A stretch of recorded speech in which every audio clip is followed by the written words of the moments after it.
Emergency alert. Do not look into the town's windows. If you see eyes staring back, they're not yours. The town never sleeps.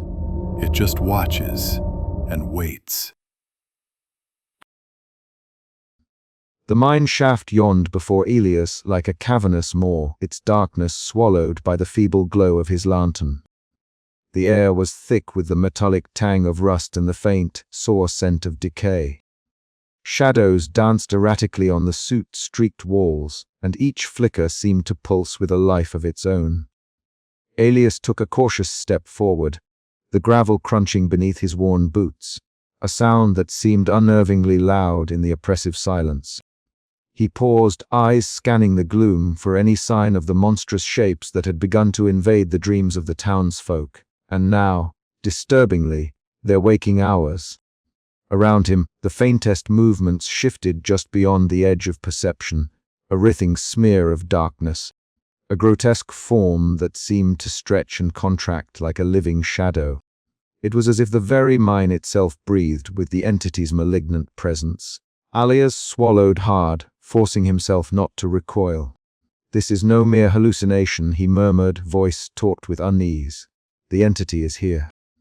His thoughts were interrupted by a sudden commotion echoing from the town hall, a place that had once been a symbol of order and community, now devolving into a crucible of chaos. Rushing toward the source of the uproar, Elias found the room packed with frightened, restless townsfolk, their wide, unblinking eyes reflecting a shared terror that no words could contain. Suddenly, a man wild-eyed and trembling shouted, voice cracking with hysteria, "The darkness comes! It seeps through the cracks! It watches us! We are all trapped!" He lunged forward, hands clawing at the air, and the crowd erupted into screams and frantic shoves. Elias pushed through the chaos, his heart pounding. "Calm down. We need order," he shouted, but his words were swallowed by the rising tide of panic. The violent outbreak was no longer confined to dreams. It had spilled into the waking world, shattering the fragile veneer of sanity that had held the town together. Outside, Martha Crowley awaited, her weathered face set in grim determination. Her shawl fluttered in the cold wind as she grasped Elias' arm. "You shouldn't have come this far, Doctor," she warned, her voice low and trembling with urgency. "The entity grows stronger with every step you take. It feeds on our fear, our desperation. If you dig deeper, you risk everything." Elias met her gaze, the weight of her words sinking into his bones. "I have to understand it, Martha. If we don't confront this, the town will be lost." She shook her head slowly. Some truths are better left buried in the darkness. Their exchange was cut short by the arrival of Deputy Harris, his broad shoulders tense beneath his uniform. He pointed toward a shattered window pane, jagged edges catching the pale moonlight, and strange claw-like marks smeared across the grime-coated glass. "This happened last night," Harris said grimly. "No sign of forced entry, but the damage. It's unlike anything I've seen." Elias knelt to inspect the marks, the rough texture unsettlingly organic, as if scorched into the surface by some unnatural force. "The entity is crossing the threshold," he whispered. "It's no longer confined to dreams or shadows." The grim realization settled over them like a shroud. The town's nightmare was bleeding into reality, and the entity's presence was becoming an inescapable force. Inside the town, whispers of dread grew louder, rumors of shadowy figures glimpsed in alleyways, disembodied murmurs that seemed to seep from the very walls, and an oppressive weight that crushed the spirit of even the hardiest miners. The industrial decay that had long defined the town seemed to pulse with a new, malevolent energy, as if the old machinery itself was a conduit for the entity's dark will. Determined to act, Elias gathered what little strength remained in his fraying resolve. He convened with Martha and Deputy Harris, planning a watch to monitor the town through the long nights, hoping to catch any further physical manifestations before they could spiral into uncontrollable violence. But the entity was cunning. It slipped through the cracks of their vigilance like a living shadow, sowing discord and fear. Samuel Rook's frantic warnings grew more desperate, his once coherent rants now fractured by madness. One night, driven by a terror none could quell, Rook attacked a group of neighbors, his eyes wide and vacant, shouting of the darkness swallowing them all. The outbreak forced Elias into a grim confrontation with the reality of the horror he faced. No longer could he rely solely on medicine or reason. The entity was a force both cosmic and psychological, an embodiment of the town's collective trauma and the corrosive legacy of its industrial exploitation. As Elias stood amid the chaos, the shadows thickening around him, he understood that the battle was no longer just for the town's sanity but for its very soul. The nightmare had taken shape, and to survive, he would have to face it directly regardless of the cost. And as the first light of dawn strained against the oppressive gloom, Elias felt the weight of the eternal dread settle deeper into his bones. The nightmare was no longer a dream. It was the waking world itself, and it was hungry. The cold dusk settled over the mining town like a thick, unyielding blanket, suffocating the last remnants of daylight as the oppressive industrial skyline cast long, skeletal shadows across the cracked streets. Elias Thorne sat hunched behind his cluttered desk, the dim light of a flickering lamp illuminating the chaotic sprawl of papers, medical notes, and hastily scrawled journal entries. His eyes, sharp yet wary, darted rapidly between pages, attempting to extract order from the mounting chaos. Outside, the muffled sounds of restless townsfolk echoed faintly a discordant symphony of whispered fears and restless footsteps that punctuated the night. Tonight, however, was different. The air thrummed with a palpable tension, a disquiet that seeped into every corner of the town. For weeks, Elias had observed the subtle fraying of the community's fragile cohesion, but now the threads began to unravel with terrifying speed. The tavern at the edge of the main square was a crucible of this unraveling. Shadows danced uneasily against soot-streaked walls, their flickering cast by a kerosene lamp struggling against a draught. Inside, a crowd gathered, their faces etched with exhaustion and suspicion. The usual murmurs of unease had grown into a cacophony of paranoia. At the center stood Samuel Rook, the former miner whose descent into madness had become a grim spectacle for the town. His clothes hung loosely on his gaunt frame, his hair unkempt, and his eyes darting wildly like trapped animals searching for escape. His voice, once measured and cautious, had fractured into frantic, incoherent rants that sliced through the tavern's thick, stale air. "They're coming! Can't you see? The shadows, they're alive! Watching, waiting!" The entity feeds on us, devouring our minds one sleepless night at a time. Samuel's voice cracked, his hands trembling as he gestured wildly, knocking over a mug that shattered on the floor. The sharp crash silenced the room momentarily, the tension snapping taut. Few dared to approach him now. Some exchanged wary glances, others edged away, their eyes wide and unblinking in the dim light. The collective fear was a living thing, a creeping fog that seeped into their bones.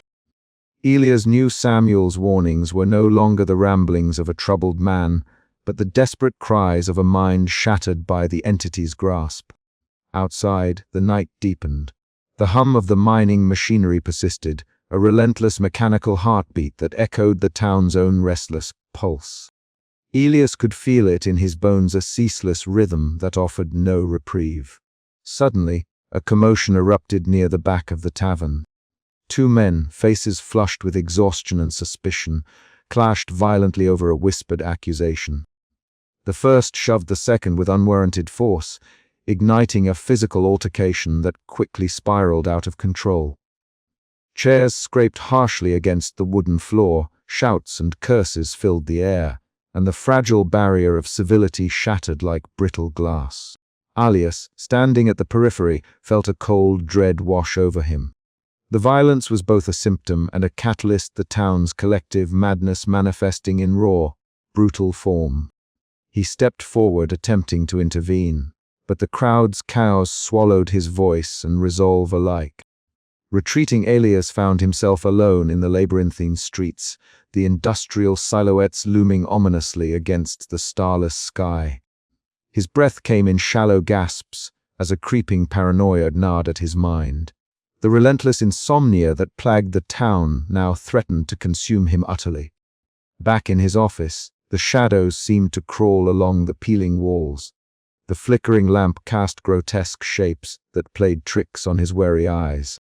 His journal lay open before him, a testament to his unraveling grip on reality.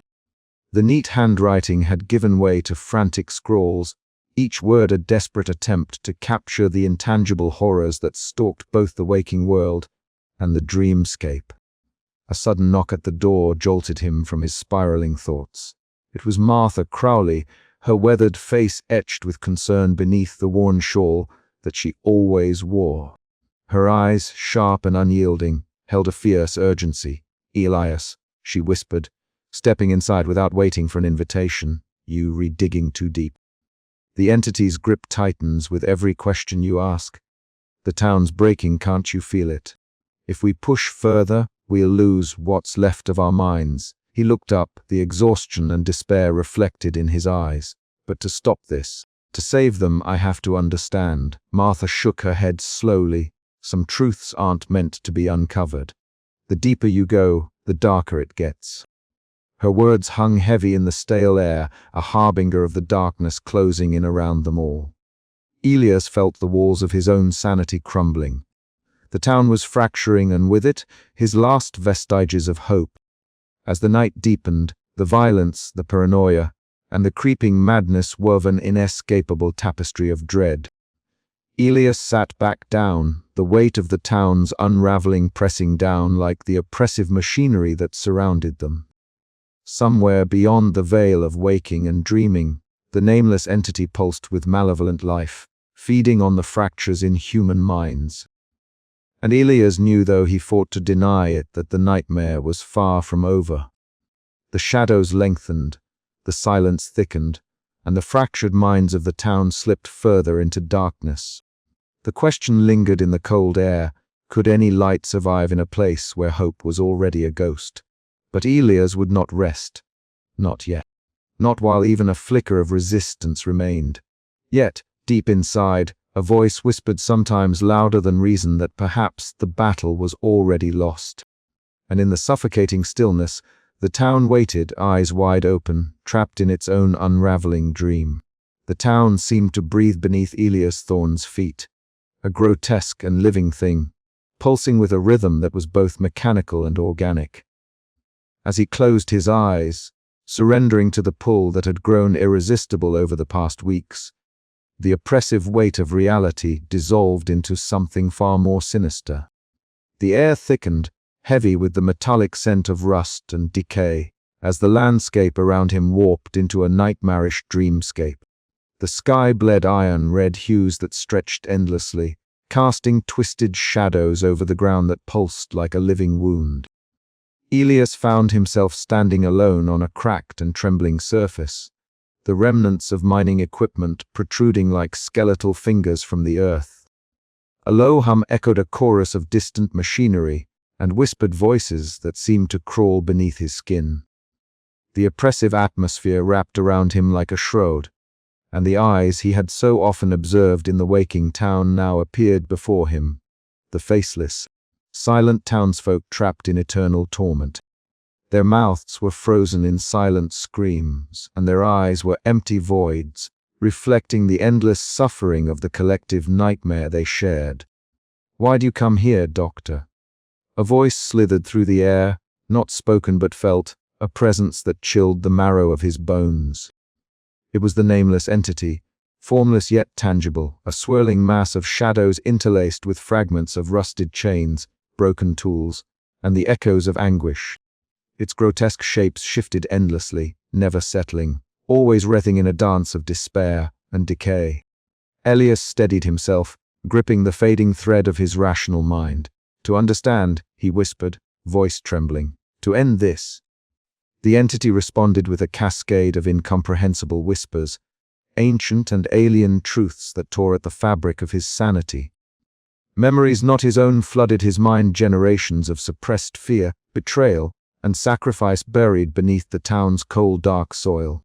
He saw the faces of miners long dead, their hopes and horrors entwined with the machinery that fed the town's prosperity at a terrible cost. As the visions intensified, Elias felt his identity splintering. The boundaries between dream and reality, between victim and perpetrator, blurred into a maddening haze.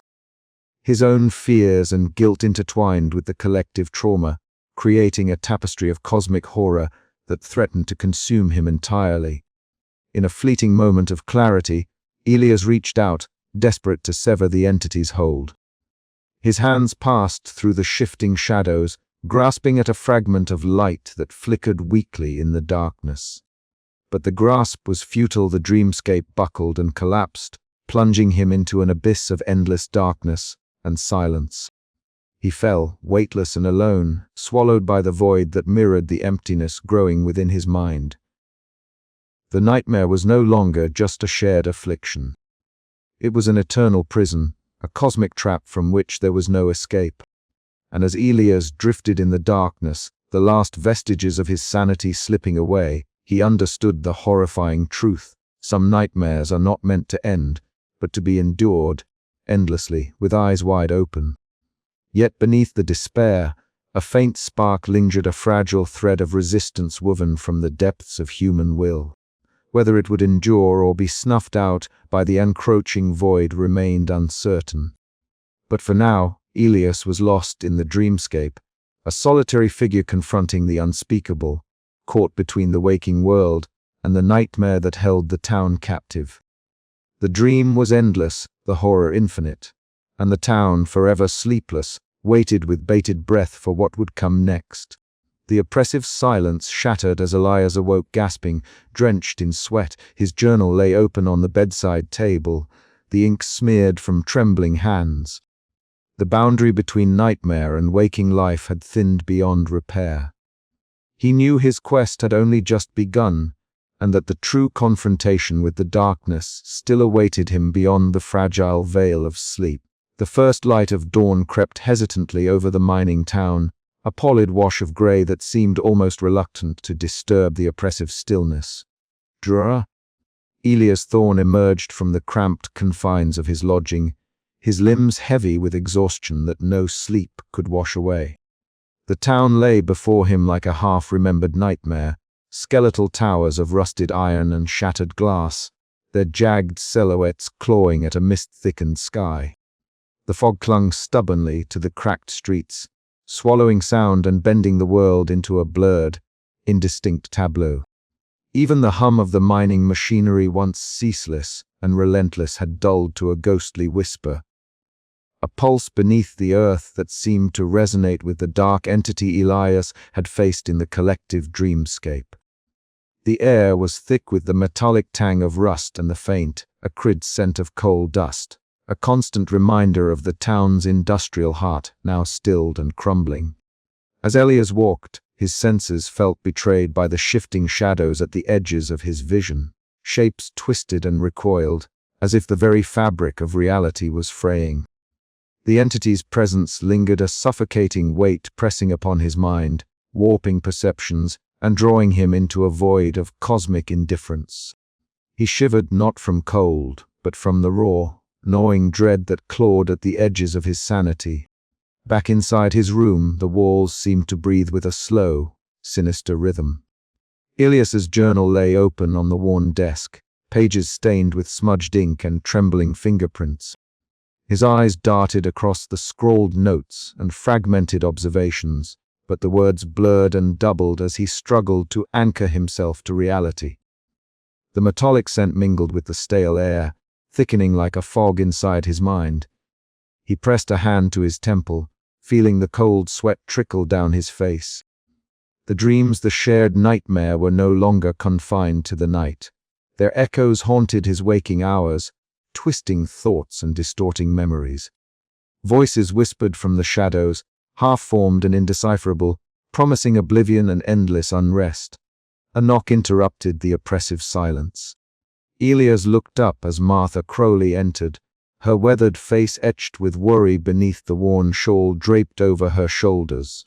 Her eyes, sharp and unyielding, reflected the flickering lamplight as she spoke in a low, urgent tone. "It's no use, Doctor. The void hungers, and it grows stronger every day. This town is caught in its grasp, and none of us are safe." Elias met her gaze, searching for some flicker of hope amid her somber warning.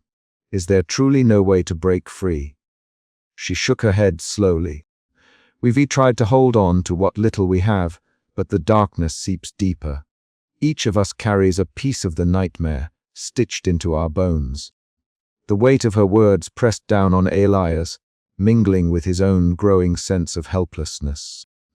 The entity was no longer a distant cosmic horror, but an intimate terror, woven into the very fabric of their existence. Later, at the edge of town, Deputy Harris awaited him beneath the skeletal remains of the last mining structure.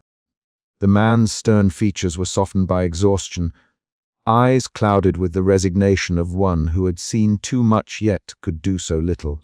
They stood side by side, gazing out toward the barren horizon where the sky met the earth in a cold, unyielding line. No birds sang, no wind stirred. Only the faint echo of the void resonated in the stillness. "This place.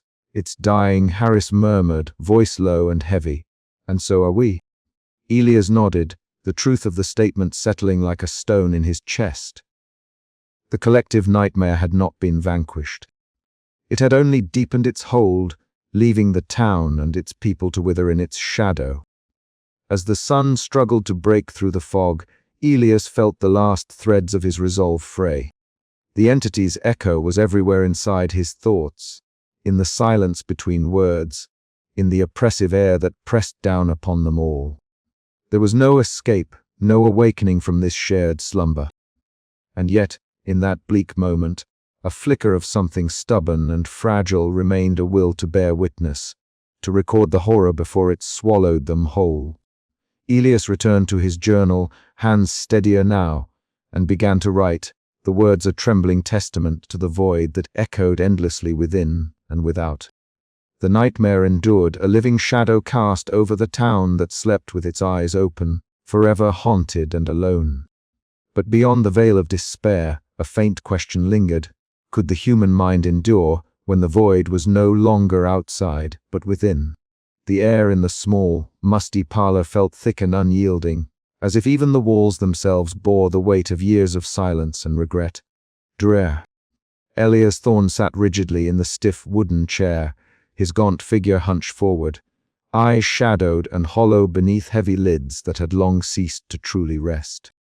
Across from him, Clara Thorne folded her hands neatly in her lap, her pale face framed by loose strands of dark hair, her expression unreadable yet unmistakably distant. Between them, the space pulsed with the echo of unspoken words, a gulf carved deep by years of estrangement and the relentless strain of the town's affliction. "You don't have to carry this burden alone, Elias," Clara finally said, voice low and steady, though it lacked the warmth he so desperately needed. "But you push everyone away, even me." He swallowed, the dryness in his throat a familiar companion. "I don't know how to do this any other way," he murmured. "The town, it's slipping further into madness. I feel it gnawing at me, Clara. At all of us." She shifted slightly, the faintest flicker of sorrow passing through her eyes before the carefully maintained distance returned. "Maybe some things are beyond saving. Maybe you need to accept that." The words hit him like cold steel, their finality settling over him like the ever-present industrial smog outside. Elias wanted to argue, to plead for hope, but the truth gnawed at his resolve. The town was caught in a ceaseless unrest, its people trapped in a waking nightmare that no medicine or reason could cure. That night, Elias returned to his clinic, the familiar sanctuary now feeling like a prison. The walls bore the stains of soot and neglect, shadows lengthening beneath the dim glow of a lone lamp. He opened his journal, its pages thick with hurried notes, fragmented observations, and the mounting evidence of his unraveling mind. His pen scratched relentlessly, attempting to impose order on the chaos that consumed him. Each entry seemed to spiral deeper into despair, words blurring as exhaustion and obsession entwined.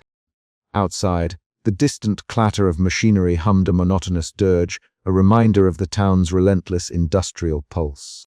The air hung heavy with the scent of rust and coal dust, seeping through the cracked windows and settling into the very marrow of the town. Elias closed his eyes briefly, but sleep remained elusive. The same relentless insomnia that plagued the townsfolk now gripped him firmly, refusing release. Days passed in a haze of solitary labor and fractured interactions. One evening, as rain slicked the streets and the sky darkened to a bruised purple, Elias encountered Martha Crowley.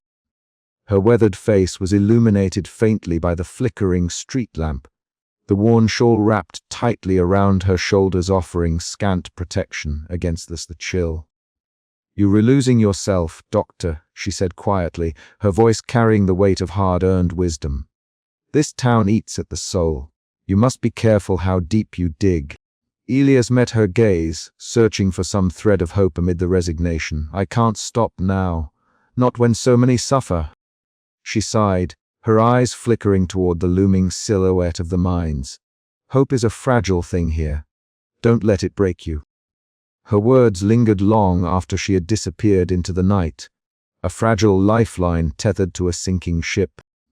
But Elias could feel the weight of isolation pressing ever tighter, his connections fraying as the town's nightmare deepened. Later, near the edge of the industrial complex, where rusted machinery loomed like forgotten giants, Elias found himself confronted by Deputy Harris. The man's skeptical eyes narrowed as he regarded the wary doctor. "You chasing shadows, Elias," Harris said, voice gruff but edged with reluctant concern. "This town's problems aren't all in your head, but you no savior." Elias shook his head, frustration bubbling beneath his exhaustion. "I'm not giving up, not yet. There has to be a way to break this cycle." The deputy's jaw tightened, uncertainty flickering behind his stern facade. "Maybe. But you're not the only one carrying this burden." Their brief exchange ended with a silent understanding, two men bound by a shared helplessness against an invisible foe. Elias turned away, the cold wind biting at his cheeks as the oppressive weight of the night pressed down. The town remained trapped in its unrest, and so too was he caught between fading hope and encroaching madness. Back in the clinic, Elias returned to his journals, the pages now a chaotic tapestry of despair, fragmented memories, and desperate attempts at clarity.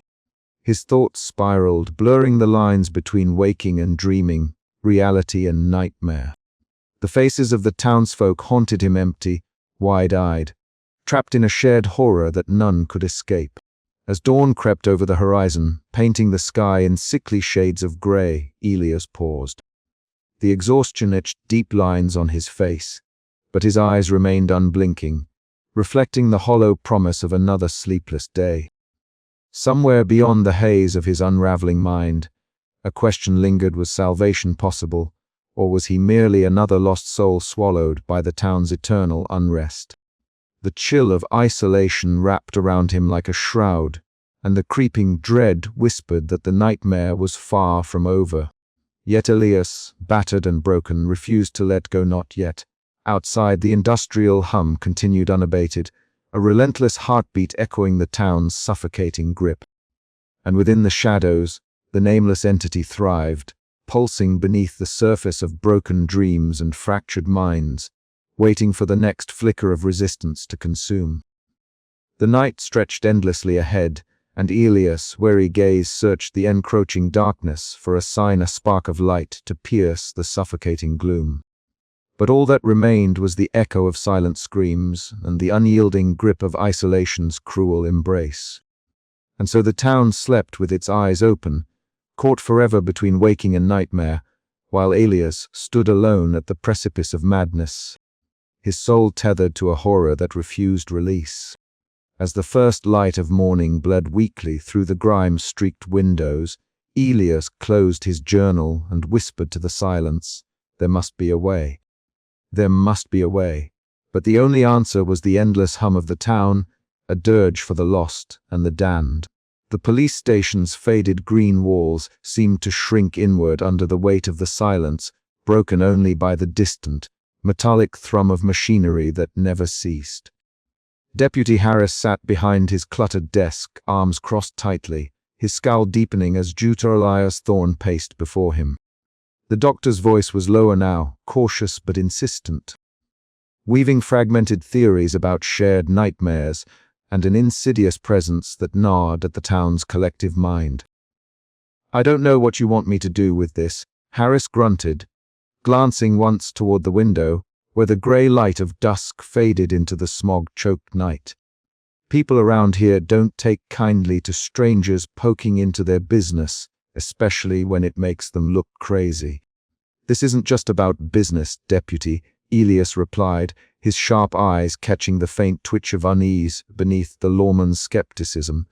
"There's something wrong here, something that's deeper than insomnia or superstition." Harris leaned forward, the lines on his face etched by years of hard living and harder nights. "You think it's some kind of, what? Ghost? Demon?" Elias shook his head. "Not a ghost, not something of this world, but it's real. It manifests, I've seen it, felt it. The townsfolk are trapped in this waking nightmare, and it's feeding on them, on all of us." The deputy let out a bitter laugh. "You and me both, Doc. But chasing shadows won't fix anything." Their uneasy truce was shattered by a sudden pounding at the door. Harris moved swiftly to open it, revealing Martha Crowley, her weathered shawl wrapped tightly against the chill seeping through the cracked window panes. "You need to see this," she said, her voice low, edged with urgency. "The entity, it's growing stronger." Outside, the night was thick with the choking smoke of the mines, the sky a dull canvas smeared with industrial grime. Elias, Harris, and Martha moved together toward the old factory district, where rusted conveyor belts and skeletal frames of forgotten machinery loomed like the bones of some ancient Leviathan. As they neared a cracked window, a shadow flickered, a grotesque, shifting shape that seemed to defy the very laws of form. It writhed and twisted, a mass of darkness punctuated by fleeting glimpses of something vaguely humanoid, then vanished as suddenly as it had appeared. Elias swallowed hard, his breath catching in his throat. "It's here." Harris, usually so steady, felt a cold prickle crawl up his spine. "Christ, I don't like this." The air around them grew heavy, vibrating with a subtle pulse that seemed to emanate from the earth itself.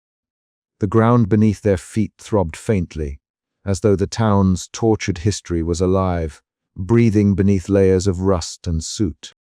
Martha's voice broke the tense quiet. "Generations of exploitation, fear, and violence, these are the chains that bind us. The entity feeds on them, on the suffering buried deep in this soil.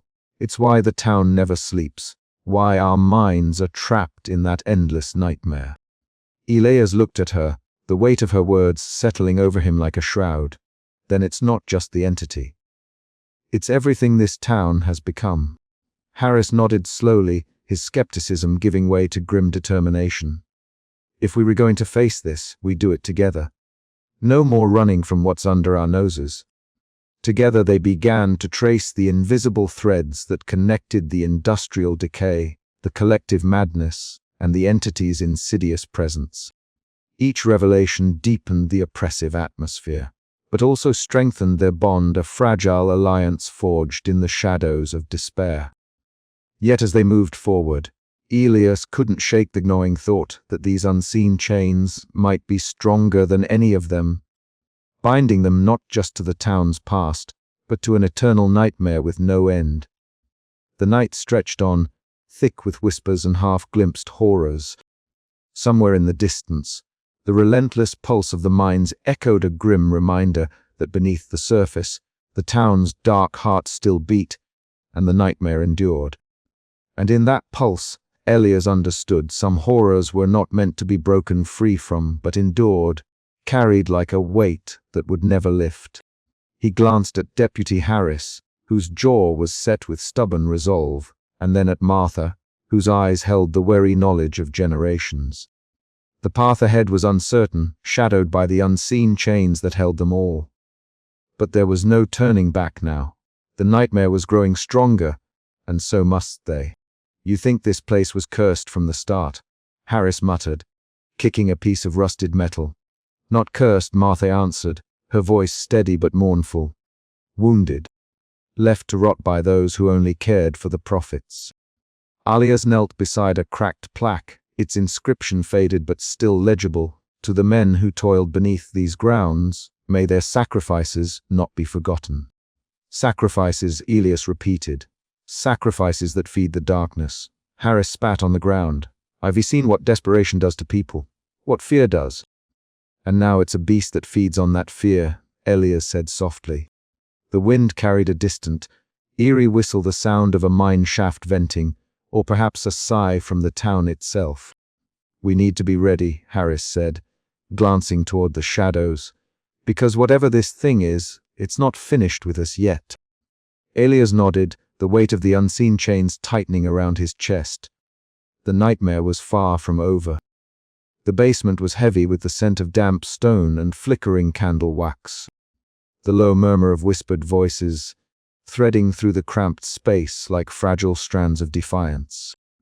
Martha Crowley stood at the center, a pillar of resolute strength amidst the gathering of wary faces drawn tight with exhaustion and fear. Her shawl, frayed and faded from years of wear, draped over her shoulders like a banner of endurance. She scanned the room with eyes sharp as flint, catching every tremor of doubt and flicker of desperation that threatened to unravel the fragile tapestry of hope she sought to weave. We cannot let this darkness swallow us whole, she intoned, her voice steady despite the tremble that lurked beneath. We've lived through hell before, and we will do so again. But only if we stand together. A hush fell over the group, the air thick with the weight of unspoken fears. Outside, the ceaseless clatter of the mining machinery thrummed like a heartbeat, a grim reminder of the town's unyielding grasp on its cursed prosperity. The oppressive industrial landscape pressed in from every side, its rusted skeleton looming beyond cracked windows, casting long, twisted shadows that seemed to writhe with a life of their own. Elias Thorne lingered in the shadows near the back, his gaunt frame hunched, eyes dark rings of sleepless nights and relentless obsession. The doctor's journal lay open in his lap, pages fluttering as if stirred by an unseen breath, but his attention was not on the scribbled notes.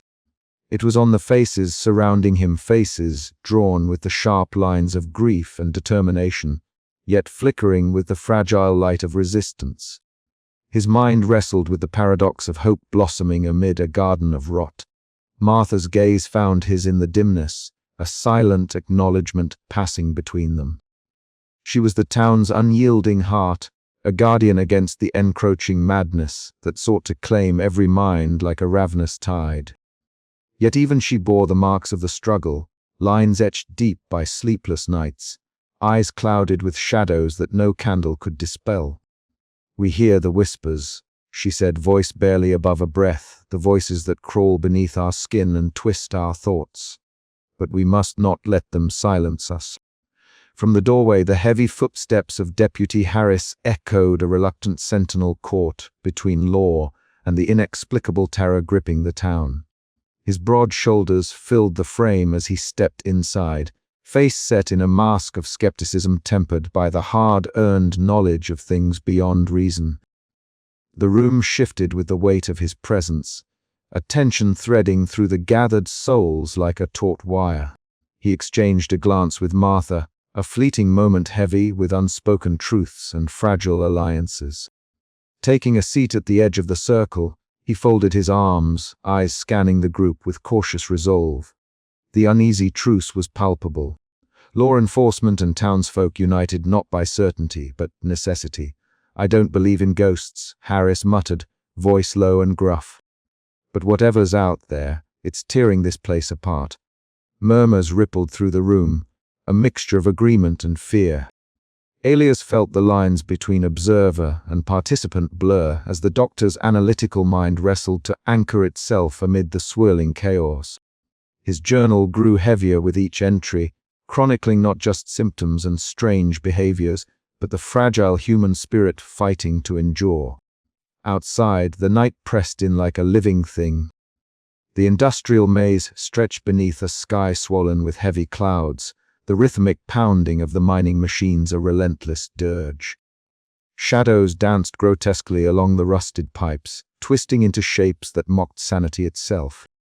The entity's presence was a suffocating fog, seeping into every corner, whispering promises of oblivion and despair. Within the basement's fragile sanctuary, voices rose in quiet determination. Plans were whispered, small acts of rebellion against the creeping madness, rituals to preserve the last flickers of tradition and hope. Martha's eyes burned with fierce conviction, a beacon in the gathering gloom. Yet Elias knew the truth lurking beneath the surface. The entity was watching, sensing the stirrings of resistance. And it would not relinquish its hold without a merciless struggle. The town's descent was far from over. The nightmare's claws dug deeper with every passing hour. As the meeting drew to a close, Elias closed his journal with a heavy sigh. The fragile hope kindled here was a candle flickering against an unrelenting storm. He looked to Martha and Deputy Harris, their faces etched with the same wary determination. "We hold on," Martha whispered, "because if we don't, who will?" The doctor nodded, words caught in the tight cage of his throat. Outside, the metallic heartbeat of the machines thundered on, a grim reminder that the town's nightmare was far from finished. And so, beneath the watchful eyes of rusted towers and whispering shadows, the last embers of resistance struggled to breathe, fragile and fleeting against the suffocating dark. But even as they gathered strength, the entity stirred, its amorphous form pulsing just beyond perception, ready to smother hope once more in its endless, hungry void. The struggle was only beginning. Night had begun to fall over the mining town, but the darkness offered Elias Thorne no respite. In his clinic, the small lamp on his desk cast long, wavering shadows that seemed to dance with malevolent intent. The steady hum of the machinery outside, once a background noise, had twisted into a sinister chorus of whispers and muted cries. He rubbed his eyes, trying to dispel the creeping fog that clouded his vision, but the shadows at the edges of his sight refused to fade. Shapes flickered vague, shifting forms that vanished when he blinked but left a lingering sense of dread. His journal lay open, the ink smeared by restless hands as his thoughts scattered like the broken fragments of a shattered mirror. Medical knowledge, once a sturdy anchor in the storm of his investigations, now felt like a feeble raft cast adrift on a sea of nightmare. The symptoms of the town's affliction had seeped into his psyche, blurring the lines between observer and participant. He questioned every sound, every movement, as if the very walls whispered secrets best left unheard. A sharp knock on the clinic door startled him. "Elias, are you in there?" Clara's voice was tentative, carrying the cold distance that had grown between them over the years. He hesitated before opening the door, revealing his sister's pale face framed by the dim light. Her eyes searched his, reflecting concern and awareness he knew all too well. "Clara," he murmured, voice rough, "I didn't hear you come in." She stepped inside, folding her arms as she studied him. "You look worse than the last time I saw you. The town's wearing on you." Her words, though softly spoken, struck like blows. Elias averted his gaze, unwilling to admit the torment that clawed at his mind. "It's not just the town," he confessed. "It's inside me now.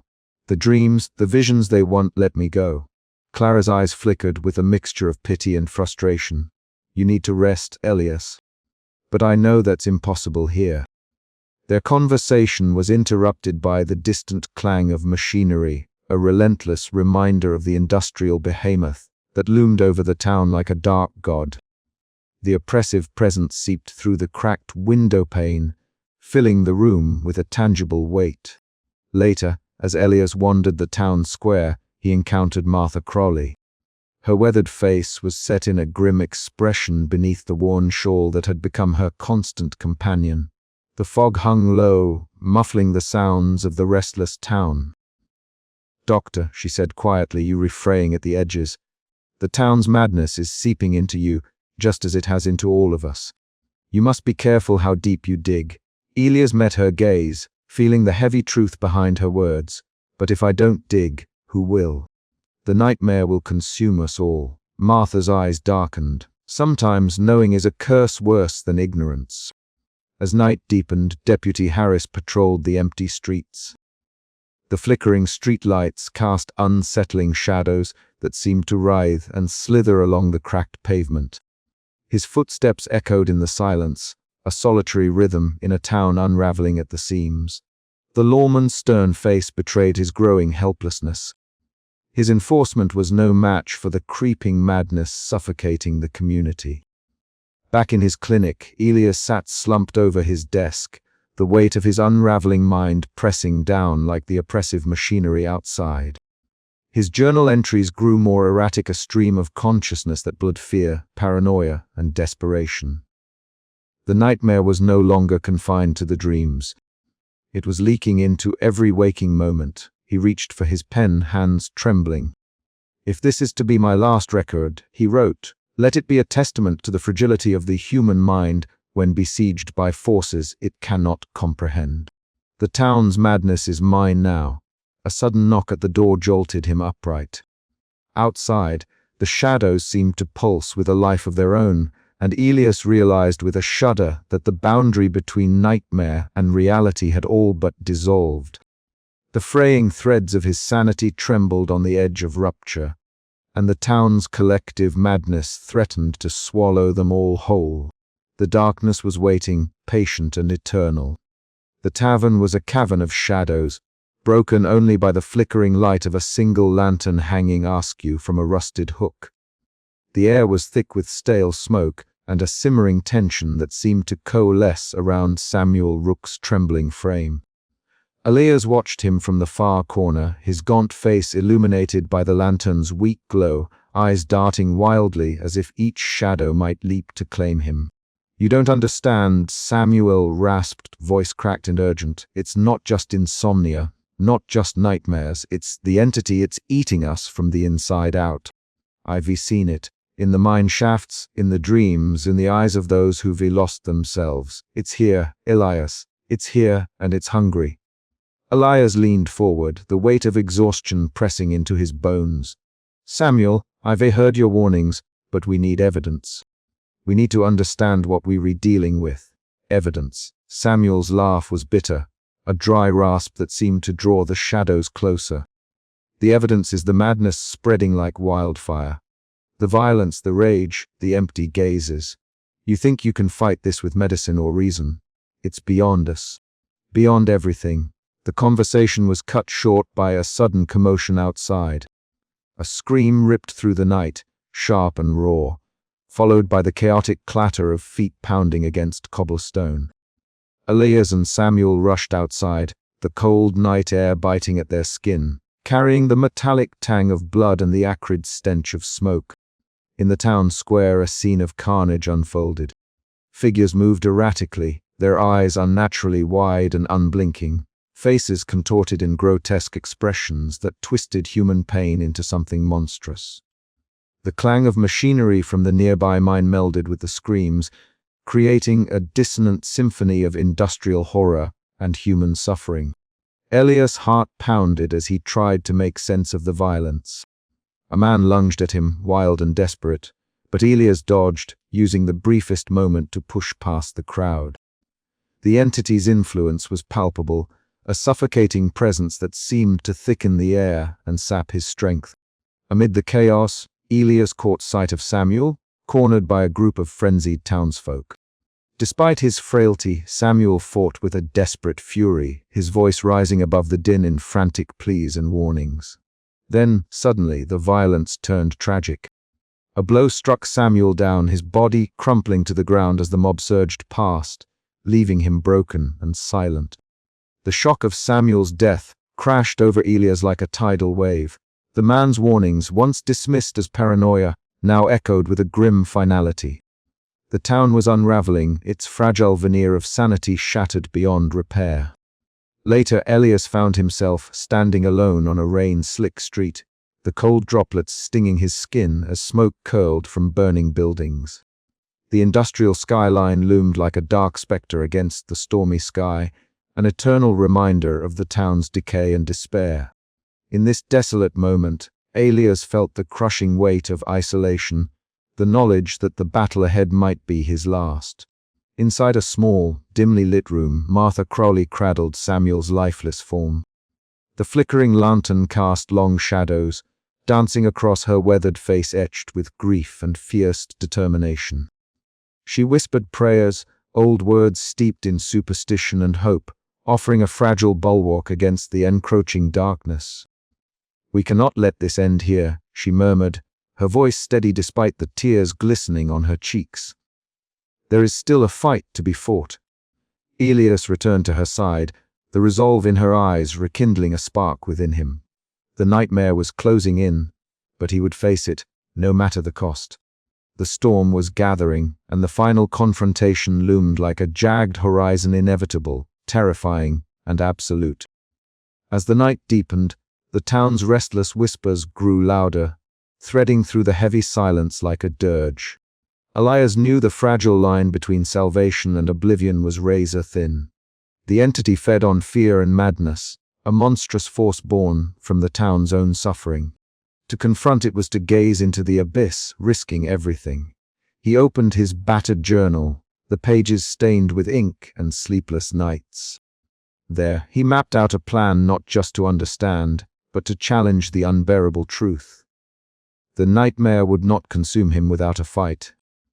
Outside, the storm raged on, a tempest echoing the turmoil within. The gathering storm was not just in the skies, but in the hearts of the wary and haunted. Elias steeled himself for the coming descent into darkness, where hope flickered like a dying flame against the relentless night. "Tomorrow," he whispered to the empty room, "I will face it." And with that vow, the chapter of despair edged toward its climax, the fragile threads of sanity stretched to breaking, the town teetering on the precipice of eternal madness and oblivion. The air thickened around Elias as he closed his eyes, surrendering to the deep pull of the dreamscape once more. The oppressive hum that had haunted the town for months crescendoed within his mind, a vibration that seemed to seep into his bones, unrelenting and vast. When he opened his eyes again, the bleak landscape of the mining town was gone, replaced by an otherworldly wasteland where twisted metal structures loomed like skeletal sentinels over an abyssal void. At the edge of a yawning chasm, the ground beneath Elias, feet crumbled into shadowy nothingness, and a cold wind whispered through the jagged remnants of rusted machinery. The sky above was a swirling mass of industrial smoke and starlit darkness, an impossibly vast expanse that seemed to stretch into infinity. Around him, faint echoes of voices, fragments of memories and screams twisted together with the clanking of gears and the distant cries of lost miners, weaving into a haunting symphony of despair. Elias took a hesitant step forward, the sensation of his own body growing faint, as if he were dissolving into the dream itself. Each breath brought with it a taste of soot and decay, mingled with a metallic tang that clung to his tongue. Before him, the nameless entity began to take form. It was not a creature, but a shifting amalgamation of nightmares, a writhing mass of rusted gears entwined with shadowy tendrils that pulsated like a living heart. Faces, distorted and grotesque, emerged from the darkness, their hollow eyes staring into Elias' soul. The entity's form trembled and undulated, morphing between shapes that defied comprehension, as if the very essence of the town's trauma and industrial blight had coalesced into this obscene presence. A low, otherworldly hum rose from the entity, vibrating through the air and into Elias' very core. It was a sound that spoke of ancient suffering and cosmic indifference, a resonance that shattered the fragile barrier between sanity and madness. Elias felt his mind strain against the weight of the entity's presence, memories of the town's tragedies, the faces of lost miners, the whispered curses of forgotten rituals, all fused into a relentless tide of despair. "Why do you come?" A voice echoed within the void, neither male nor female, but a chorus of anguish and menace. Elias could not tell if it spoke from the entity, or from the deepest recesses of his own fractured psyche. "I seek understanding," Elias replied, his voice barely a whisper yet somehow reverberating through the dreamscape. "I seek to end this nightmare." The entity pulsed, its form rippling as if amused by the futility of his quest. "There is no end," it murmured. "Only the eternal cycle of waking and dreaming, of eyes open and minds captive. We feed on the silence between your thoughts, on the fractures of your hope." Elias felt the ground shift beneath him, the edges of his own form flickering and blurring. He was becoming part of the entity, his identity dissolving into the chaotic mass. The faces in the shadow twisted, merging with his own reflection until he was both observer and consumed. Visions cascaded through his mind, miners lost to madness, families broken by despair, the relentless machinery grinding down both flesh and spirit. The town's history was not just a backdrop, but the very fabric of the entity's existence, a tapestry woven from decades of suffering and exploitation. As Elias struggled to hold on to himself, he realized the terrible truth. This was no mere hallucination or isolated affliction. The nightmare was the town itself, an eternal purgatory where consciousness was trapped in a state of sleepless torment, feeding the insatiable hunger of an unknowable cosmic horror. Desperation clawed at Elias' mind, but resistance felt futile. The entity's voice echoed once more, a chilling promise and curse intertwined. "You belong here now, as we all do. The abyss does not release its own." In that moment, the boundaries between dream and waking dissolved entirely. Elias felt his essence pulled deeper into the abyss, swallowed by the endless void that was both external and internal. The suffocating weight of eternal unrest pressed upon him, and in the depths of that darkness, he understood there was no escape. Yet even as despair threatened to consume him, a faint spark of defiance flickered within Elias' shattered mind. Though trapped, though broken, he resolved to bear witness to the horror, to record the nightmare for those who might one day seek the truth. The abyss whispered on, endless and indifferent, as Elias' form faded into the swirling shadows and rusted echoes of the town that never truly slept. And somewhere beyond the veil of reality, the nameless entity pulsed with a dark, eternal hunger, waiting, watching, feeding on the fragile minds caught in its grasp. The nightmare endured. Juster Elias Thorne stepped off the rickety train with a weighted breath, the acrid air of the mining town seeping into his lungs like a slow poison. The platform beneath his feet was cracked and dust-laden, the iron rails stretching endlessly behind him, swallowed by a horizon obscured in soot and smog. Above, the sky was a bruised gray, heavy with clouds that threatened rain but delivered only a persistent gloom. Somewhere in the distance, the ceaseless clatter of mining machinery thrummed a mechanical heartbeat that never ceased, even in the dead of night. He adjusted the lapels of his worn coat and took a tentative step forward, the sound of his boots muffled by the thick layer of coal dust that blanketed the ground. Around him, the town was silent in a way that unsettled him, not the peaceful silence of a slumbering village, but a breathless hush, as if the entire place were holding its breath, waiting for something unspeakable to unfold. Elias had arrived here on assignment, summoned by whispers of a strange affliction gripping the town, an insomnia so pervasive that no one truly slept, yet none seemed fully awake. The local physician had vanished months ago, leaving the community to wither under a veil of sleepless shadows. Elias, a man driven by a relentless curiosity and a desire to heal, had accepted the challenge despite the gnawing unease that tightened in his chest. His first encounters were with townspeople whose eyes betrayed the secret that words could not. Wide and unblinking, their gazes darted nervously, reflecting a jittery energy that made the very air around them crackle with tension. In the flickering gaslight of the streets, he saw faces pale and drawn, etched with lines deeper than age alone could explain. They greeted him with wary nods and half-smiles that never reached their eyes. In the tavern, a place thick with the smell of stale ale and coal smoke, Elias met Martha Crowley. She was a woman weathered by years of hardship, her strong features framed by a worn shawl that seemed to carry the weight of the town's history. Her voice was low and cautious as she spoke of whispers, voices that drifted on the wind, shadows that moved just beyond sight, and a restlessness that gnawed at everyone. "They don't sleep," she said, her eyes flickering with a mixture of fear and defiance. "Not like we do. They keep watch in the dark, but it's not the kind of watch that brings peace." Elias listened, his medical mind cataloging symptoms and behaviors, but beneath his clinical approach, a chill settled deep within him. There was something unnatural here, something that defied explanation and seeped into the bones of the town like a slow, spreading rot. Outside, the industrial skeletons of abandoned factories loomed like silent sentinels, their rusted machinery frozen in time, yet somehow alive in the oppressive atmosphere. The ever-present hum of distant machines was a dirge, a reminder of the town's prosperity and the price paid in sleepless nights and fractured minds. At his lodgings, a cramped room overlooking a narrow alley, Elias found no solace. Night after night, the sounds of the town's unrest seeped through the thin walls, the murmurs of the sleepless, the echo of footsteps that never ceased. He tried to close his eyes, but sleep was a stranger, slipping away just as it approached.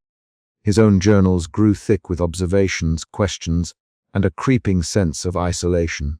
As the days passed, the lines between observer and participant blurred. Elias found himself drawn into the town's restless pulse, his sharp eyes mirroring the wide, unblinking gazes of the people around him. The insomnia was no longer a distant mystery, but a shadow that stretched its fingers into his own mind. And yet, amidst the encroaching dread, a stubborn determination burned within him. Whatever cursed this town, he would uncover it. For in the heart of this sleepless place, he sensed a truth darker than the cold black nights, a truth that would challenge not only his skills as a physician, but his very sanity. The town that never slept was watching him now, and Elias Thorne was about to learn that sometimes the deadliest nightmares are not those that visit in dreams, but those that stare back with eyes wide open. The night deepened, and the hum of the machinery grew louder, a relentless chant beneath the veil of stars. Elias sat by the window, pen poised over paper, his gaze fixed on the restless streets below. Somewhere in the distance, a child's cry fractured the silence, swift and sharp, a reminder that the town's nightmare was far from over. He wrote, and the words spilled out like a confession, a first step into a darkness that promised no return. "They sleep with their eyes open," he wrote, "and I fear I may soon be one of them." Outside, the shadows lengthened, and the town held its breath once more. The price of understanding due to Elias Thorne sat motionless at his desk, the dim glow of a solitary lamp flickering erratically against the cracked glass window. Outside, the industrial town lay swathed in a suffocating darkness punctuated by the faint, relentless hum of machinery long since silenced but never quite silent in memory. The room was strewn with pages from his journals, each scrawled line a testament to his unraveling mind. His fingers trembled as he traced the inked words, each a fragment of the nightmare that had become his existence. Each a shard of the collective horror binding this town and its people in eternal unrest. He had come here as a healer, a man of science determined to solve a medical mystery, and insomnia that was no mere lack of sleep, but a torment deeper and darker than any disease had encountered. Yet now, the boundary between doctor and patient, observer and participant, had all but vanished. The knowledge he had uncovered was a weight impossible to bear. The nightmare was not external alone, nor internal alone, but a cosmic amalgam of suffering, trauma, and something ancient and unknowable that pulsed beneath the town's very foundations. "You rechasing shadows, Elias?" a voice said softly in the doorway. Martha Crowley stepped inside, her weathered face etched with a mixture of fear and resolve. "Some truths aren't meant to be found. You know that now." He looked up, meeting her steady gaze. "But if I don't understand it, how can we hope to fight it? To save anyone?" Martha shook her head slowly. There's no saving what's already lost. This town, this place is caught in the entity's grip. It's eternal, a cycle that feeds on fear and madness. You're not just fighting it out there. She gestured vaguely toward the mine's shadowed depths visible through the grimy window. You were fighting it inside yourself. Her words echoed the gnawing truth Elias had felt creeping into his thoughts. He was no longer merely the investigator. He was a victim, a prisoner of the same nightmare that had claimed the town. His own dreams, if they could still be called that, were a maelstrom where the entity's grotesque shapes writhed and beckoned, a labyrinth with no exit. A sudden crack of thunder rattled the window panes, the storm outside mirroring the turmoil within. The air thickened, heavy with the metallic tang of unseen decay. Elias closed his eyes, and when he reopened them, the room seemed to twist. The peeling wallpaper curled into crawling tendrils, and the lamp's light flickered into grotesque shapes that shifted and melded into the amorphous form of the nameless entity. He gasped, heart pounding, as the industrial landscape outside transformed in his vision into endless tunnels, each lined with the faces of sleepless townsfolk, their eyes wide and unblinking, mouths open in silent screams. He staggered back into his chair, clutching his head as the hallucination receded, but left behind a suffocating sense of cosmic insignificance. The entity was not just a creature of nightmares, but a manifestation of the town's collective trauma and the dark legacy of exploitation that had poisoned generations. Later that evening, Elias found himself standing alongside Deputy Harris beneath the oppressive canopy of night.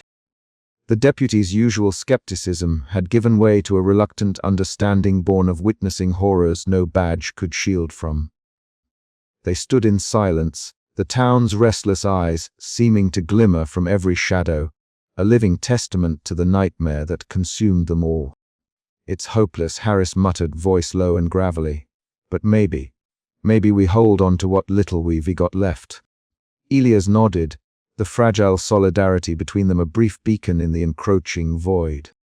But even as he grasped for that sliver of connection, the knowledge he bore gnawed at his soul. The nightmare was eternal. And the price of understanding was a descent into despair from which there might be no return. As the night deepened, the town that slept with its eyes open remained trapped in a cycle of suffering, the collective nightmare pulsing beneath the surface of reality, forever binding Elias and its people in a shared and unending horror. Yet still, somewhere deep within, a flicker of defiance lingered, a whisper against the cosmic void, a fragile hope that perhaps the story was not yet finished. But the question remained unanswered and haunting. Could knowing the truth ever be a key to salvation? Or was it simply another chain in the endless nightmare? The shadows lengthened, and the nightmare endured. The sun had long since dipped below the jagged horizon of the mining town, leaving behind a sky smeared with bruised purples and dull oranges, the kind of twilight that seemed to bleed into the heart of the landscape itself. True to Elias, Thorne stood motionless at the edge of the main street, his gaunt figure silhouetted against the dying light. The buildings before him, once bustling with the clang of industry and the rhythm of human toil, now sat in decay, their soot-blackened facades crumbling and their windows vacant like hollow eyes watching silently. A cold wind stirred, carrying with it the faint hum of the distant machinery that had never truly ceased beneath the earth, a relentless heartbeat that pulsed through the veins of the town. Elias's eyes, wide and unblinking, scanned the scene with a hollow detachment. It was as if the light itself were draining from his gaze, leaving nothing but a vacant shell where curiosity and hope had once flickered. He took a slow step forward, the gravel crunching beneath his worn boots, each sound amplified in the stillness that clung to the streets like a shroud. The air tasted metallic and dry, thick with the residue of coal dust and forgotten sorrows. Despite the outward calm, an oppressive weight pressed down on Elias's chest, a suffocating reminder of the endless wakefulness that gripped every soul in this forsaken place. Inside a modest, dimly lit house on the edge of town, Clara Thorne watched him from across a rickety kitchen table. Her hands rested on the worn wood, fingers intertwined tightly as if to steady herself against the tide of helplessness that rose within her. The room was sparse, lit only by a flickering oil lamp that cast long shadows upon peeling wallpaper stained by time and neglect. "Ilias," she said quietly, her voice threading through the silence like a fragile lifeline. "You re-slipping further away. I can see it. You have to fight this fight for yourself, for the town." But Alias's gaze was distant, unfocused, fixed on some point beyond the cracked window pane, where the night began to gather its dark dominion. The lines of anguish etched into his face deepened. His lips parted as if to speak, but the words failed to form. Instead, he inhaled sharply, his breath shaky, and retreated further into himself. Clara's eyes glistened with unshed tears, a mixture of frustration and aching love twisting her features. "I'm here," she whispered. "We're still here. But you have to come back to us." Outside, the industrial graveyard awaited a sprawling necropolis of rusted carts, shattered rails, and skeletal frameworks that clawed at the steel-gray sky.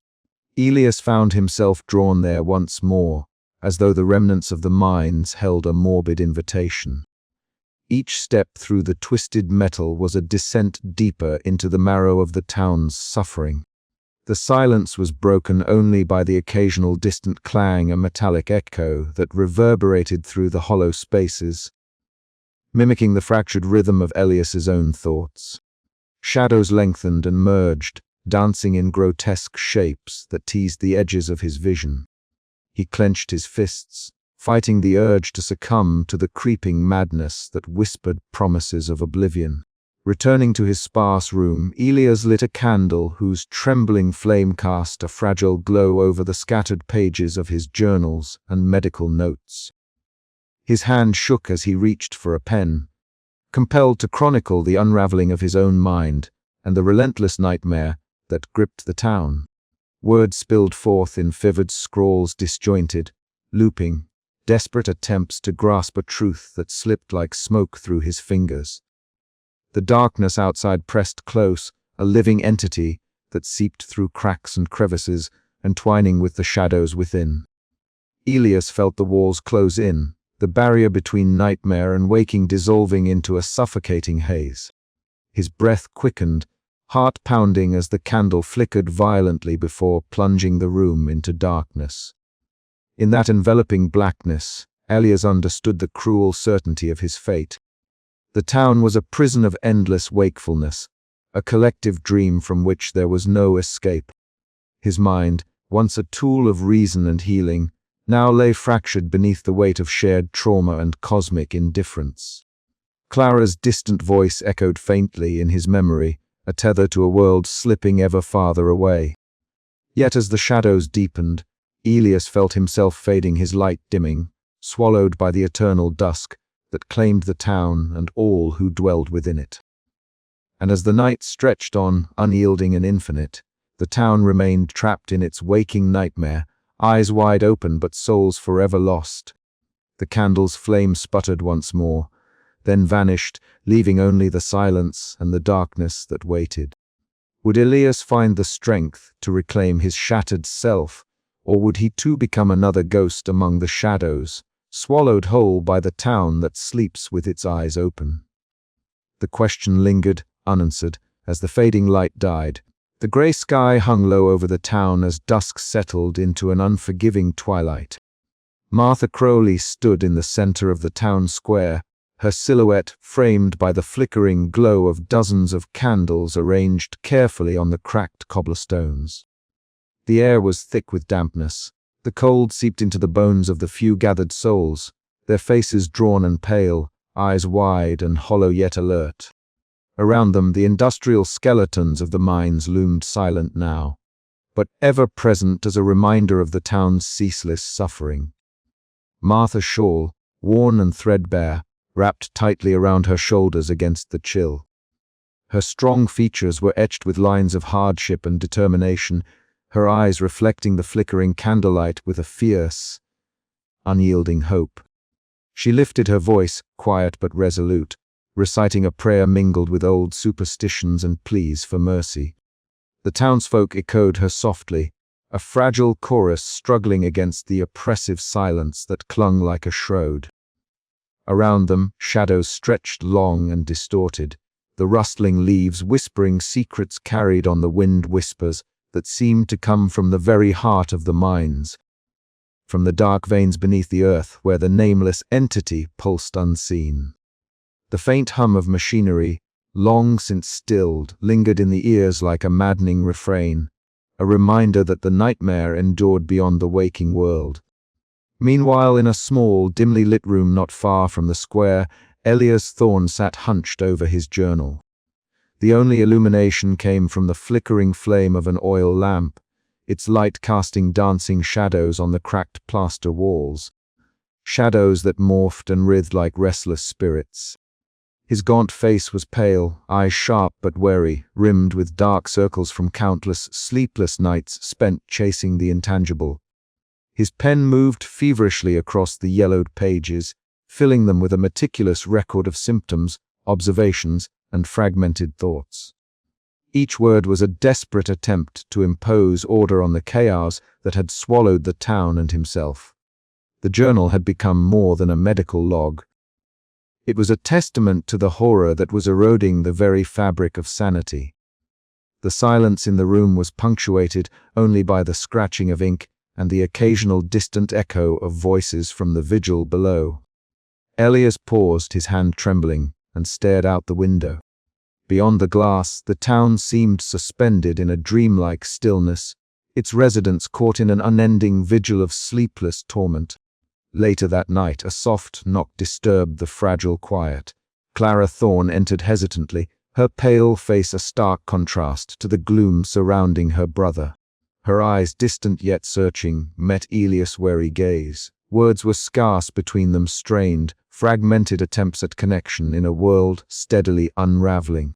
"Elias," she said softly, "you can't carry this burden alone." He shook his head, a bitter smile flickering and fading. "I must. For them, for this town." Their conversation wove between silence and fleeting exchanges, a fragile tether in the encroaching darkness. Outside, the unblinking eyes of the town seemed to watch, a silent audience to their fractured humanity. As the vigil drew to a close, a sudden chill swept through the gathering. Candle flames flickered wildly, casting grotesque shadows that stretched and twisted unnaturally. A murmur, indistinct yet pervasive, rose from the edge of hearing, as if the very air vibrated with the entity's presence. The townsfolk exchanged uneasy glances, the weight of unseen eyes pressing down upon them. Martha's voice faltered for a moment, but she steadied herself, raising her hands as if to shield the group from the encroaching dread. Yet the silence that followed was heavier than before, a suffocating reminder that the nightmare was far from over. Back in his room, Elias closed his journal with a heavy sigh. The pages were filled with the final observations of a town lost to its own shadowed mind, a record of despair and fleeting hope. He knew, as he did every night, that the vigil was both a stand and a surrender, a fragile flicker against the consuming darkness. Outside, the night deepened, and the town that slept with its eyes open remained trapped in the eternal vigil of its own making, caught between waking and nightmare, hope and despair, sanity and madness. The nameless entity watched, patient and eternal, waiting for the next breath of fear to feed upon. And within Elias Thorne, a question echoed: could any light truly pierce the all-encompassing shadow? Or was this the last vigil, not just for the town, but for the very soul of those who dared to remember what they had lost? The candles guttered low, their flames trembling in the thickening dark, as the town held its breath and the nightmare endured.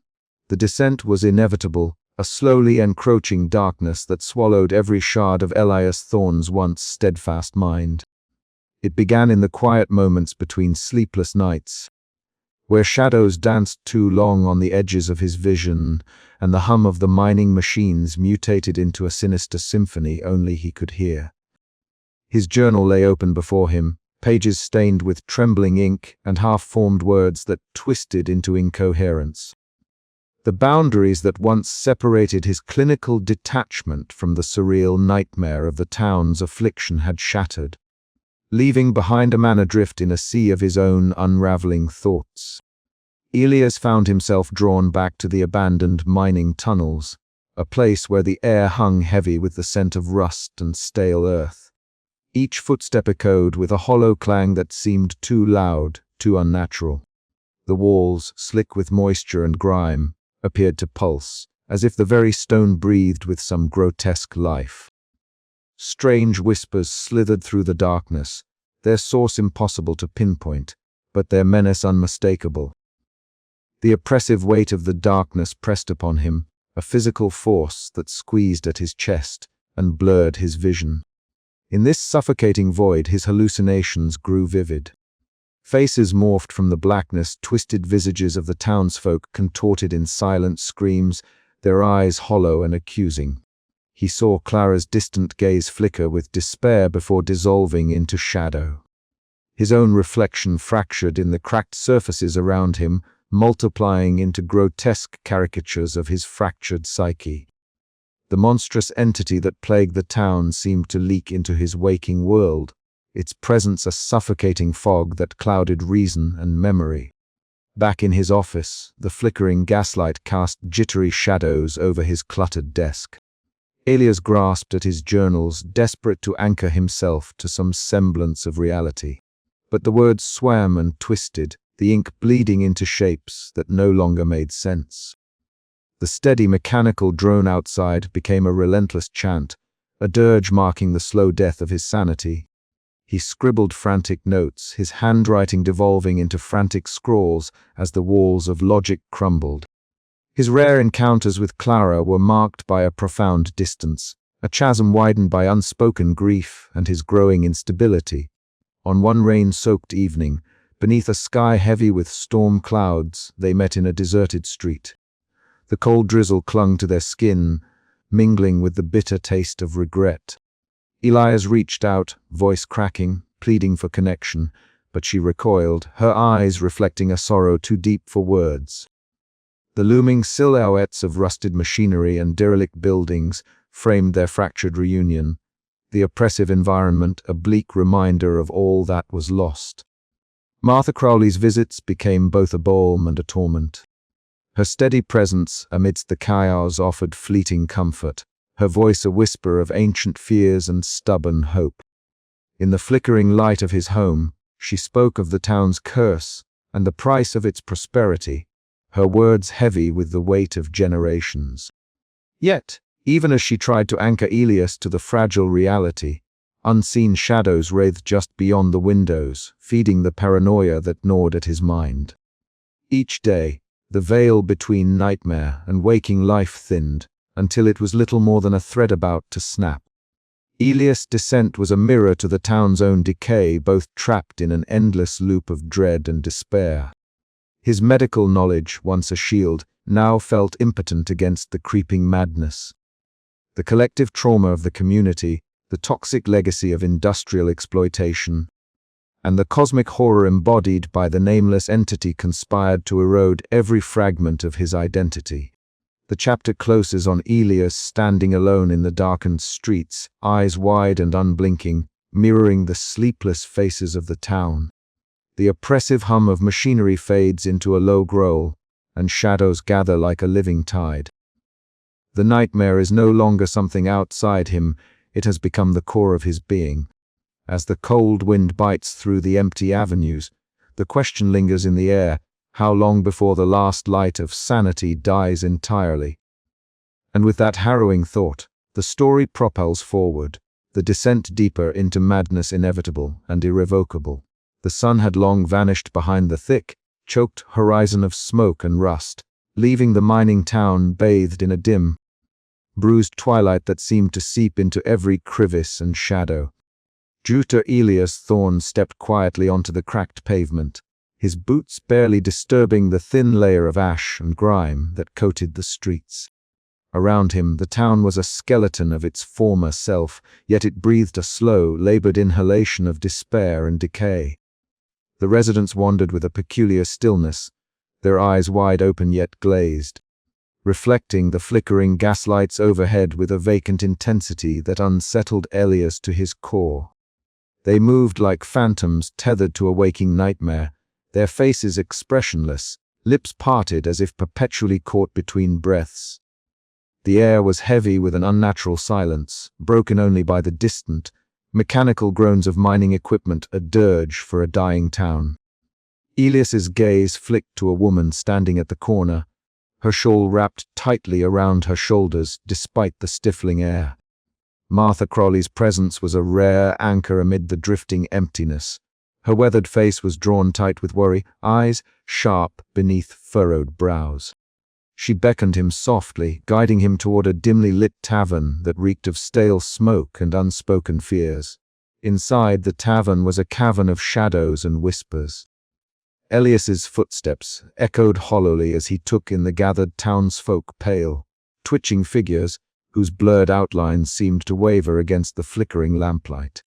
Their conversations were hushed, voices slipping into the stale air like serpents, curling with menace and secret dread. Martha's voice was low but firm. "You feel it too," she said, her eyes scanning the room. "The shadows aren't just absence, they listen, they watch. The entity is here, always here." Elias swallowed hard, the weight of her words settling on his chest like a stone. "How do you know?" "Because it whispers, in dreams, in waking moments. It clings to the edges of our minds, fraying what's left of us." Before Elias could respond, a sudden disturbance drew his attention. Samuel Rook emerged from a narrow alley outside, his figure trembling under the jaundiced glow of a flickering street lamp. His eyes darted wildly, a frantic storm of fear and desperation. "They were everywhere," Samuel hissed, voice cracking, "in the walls, the shadows, the spaces between breaths. They were swallowing us whole. You can't fight what you can't see, but I see." "I hear." Elias moved closer, trying to steady the man's shaking form. "Calm down, Samuel. What is it you're rehearing?" "Whispers," Samuel gasped. "Not just voices, promises, threats, the cold scratch of eternity. They want us to forget ourselves, to become nothing but echoes." The air thickened with a palpable tension as Elias absorbed the gravity of Samuel's words. The entity was no longer a distant spectre, but an omnipresent force, its influence threading through the very fabric of the town and its people. Later, in the dim confines of the police station, Elias found Deputy Harris hunched over a battered desk. The officer's usual skepticism had been eroded by a creeping unease that shadowed his every movement. "I've seen things," Harris confessed quietly, eyes flicking nervously toward the dark corners of the room. "Shadows that move against the light, whispers that crawl through the halls. I told myself it was stress, exhaustion, but it's more." Elias nodded, the shared confession binding them in a fragile alliance against the growing darkness. As the night deepened, Elias wandered back into the streets, the cold breath of the entity pressing close. The people were no longer themselves husks animated by a shared nightmare, their identities dissolving into a singular, creeping madness. The town had become a cage, its bars forged from shadows and whispered horrors. In this suffocating atmosphere, Elias felt the first true tremors of his own unraveling. The boundary between observer and participant blurred. The nightmare was no longer contained within others, but seeped into his own mind, threatening to consume what little remained of his reason. And yet, amidst the desolation, a faint ember of resolve glimmered. To confront the nameless entity was to confront the abyss itself, a task as inevitable as it was impossible. Elias knew the path ahead was fraught with peril, but the town's fate, and perhaps his own, depended on his courage to face the shadows among them. The night stretched endlessly, a tapestry of darkness and silence woven thick with dread. And somewhere, beyond the veil of waking and dreaming, the entity stirred, waiting to draw them all deeper into the void. The cracked mirror hung crookedly on the peeling wall of Elias's small rented room, its surface fragmented into 1,000 jagged shards of glass. He stood before it, eyes wide and unblinking, as if willing the fractured images to coalesce, to offer some semblance of unity. but each shard reflected a different facet of his worn face, some gaunt and hollow-cheeked, others twisted with silent screams, others still barely human, warped by shadows that seemed to cling to his flesh like smoke. The dim light of the gas lamp flickered uncertainly, casting trembling shadows that danced mockingly across the crooked frame. Elias reached out, fingertips trembling, and touched the cold glass. The surface was rough at the cracks, shards threatening to cut him, yet he pressed harder. His breath fogged the mirror, distorting the fractured images further, until the faces merged into a swirling nightmare of eyes, mouths, and hollow forms. A low, metallic hum vibrated through the room, the ever-present pulse of the town's machinery, relentless and oppressive. The reflection blinked, but it was not his own eyes that moved. Instead, a shadow slithered behind the glass, twisting and elongating into grotesque shapes that writhed in silent torment. Elias staggered back, heart pounding, but the image remained, a cruel reminder of the fracturing within. Outside, the streets of the mining town writhed in the fog. Buildings leaned at impossible angles, the soot-darkened facades cracked and bleeding with rust stains. The air was thick with the scent of oil and decay, mingled with the faint, sickly sweet odor of something organic, something not quite alive. Whispered voices slithered through the alleys, indistinct but laden with menace, echoing the collective nightmare that gripped the town's soul. The clanging of distant machinery was no longer merely sound, but a heartbeat, a monstrous pulse driving the madness deeper into every crevice. Elias stumbled outside, drawn by the cacophony but repelled by the warped reality. His breath came in ragged gasps as he walked the fractured streets, each step threatening to plunge him into a deeper abyss of insanity. Faces appeared in the fog, familiar yet distorted, flickering like ghosts trapped between worlds. He caught sight of Clara across the street, her figure blurred and hesitant, a pale beacon in the oppressive gloom. Their eyes met briefly, and Elias felt the cold sting of estrangement cut through him. He approached, the distance between them charged with unspoken history and pain. In the cramped kitchen of the house he had once called home, they faced each other with a fragile silence. Clara's eyes were pools of sorrow, her hands trembling as she reached for a chipped cup of cold tea.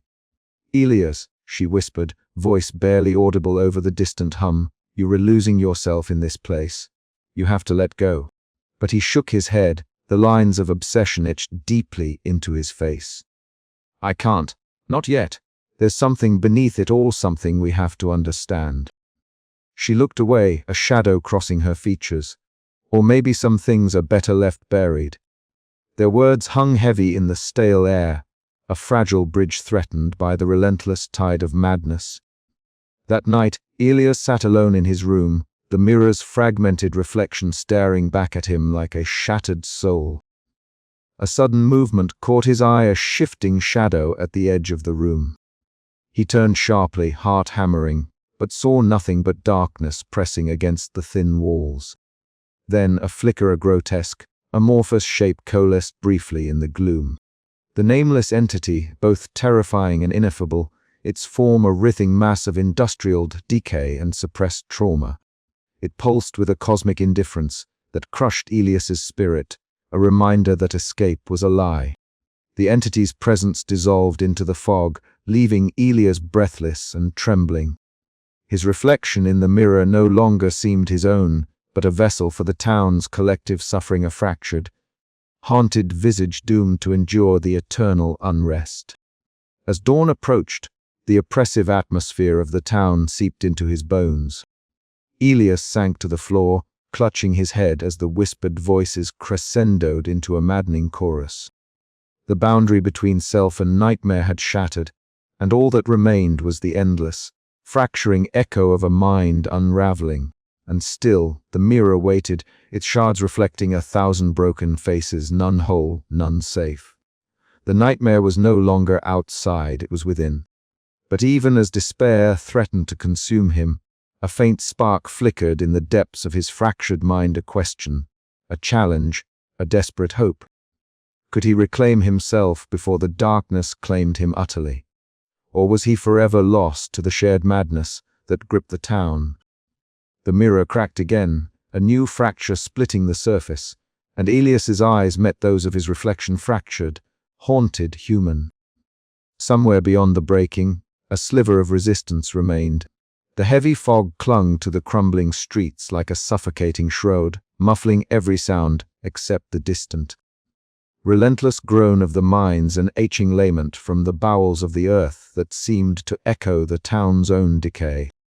Elias Thorne stood at the threshold of the old mining shaft, its iron gates twisted and rusted, the skeletal remains of machinery looming like forgotten sentinels. The air was thick with soot and the bitter tang of rust, a scent that had become synonymous with the town's slow death. His breath came in shallow gasps, not from exertion but from the weight of despair that pressed upon his chest. Each step he took was measured, deliberate, as if the ground itself might betray him. The sky above was a roiling canvas of smoke and ash, a darkened sun casting pale, sickly light over the landscape. The oppressive industrial haze swallowed the horizon, rendering the world outside the town a forgotten myth. Inside the dim confines of his clinic, Elias sought refuge amidst the chaos, a sanctuary of sorts cluttered with yellowed medical texts, glass vials, and worn journals filled with meticulous notes. The flickering candlelight cast grotesque shadows that danced across the peeling walls, mirroring the monstrous forms that haunted his waking nightmares. He traced trembling fingers over the words he had scrawled, desperate for a breakthrough that refused to come. His journals had become a testament not only to the town's affliction, but to his unraveling mind. The lines between reality and nightmare blurred with each passing day. Visions seeping into his consciousness like the insidious smoke that seeped through every crack of the town. He scribbled feverishly, chasing elusive patterns within the collective madness. But the answers remained maddeningly out of reach. One evening, as the sky wept cold rain, Martha Crowley appeared at his door, her weathered face etched with lines carved by years of hardship and fear. Her shawl, soaked and heavy, clung to her like a funeral veil. She spoke in a voice threaded with urgency and resignation. "Elias, you pushed too far. The town is unraveling, and with it, any hope we clutch slips through our fingers like smoke." The darkness grows stronger. Elias met her gaze, the fire of his determination flickering but not yet extinguished. "I cannot surrender to despair, Martha. There must be something, some way to break the cycle." She shook her head slowly, eyes clouded with sorrow. "Sometimes the curse is older than the mines, older than any of us. We are but shadows trapped in its grip." Their conversation was cut short by a sudden, harsh knock.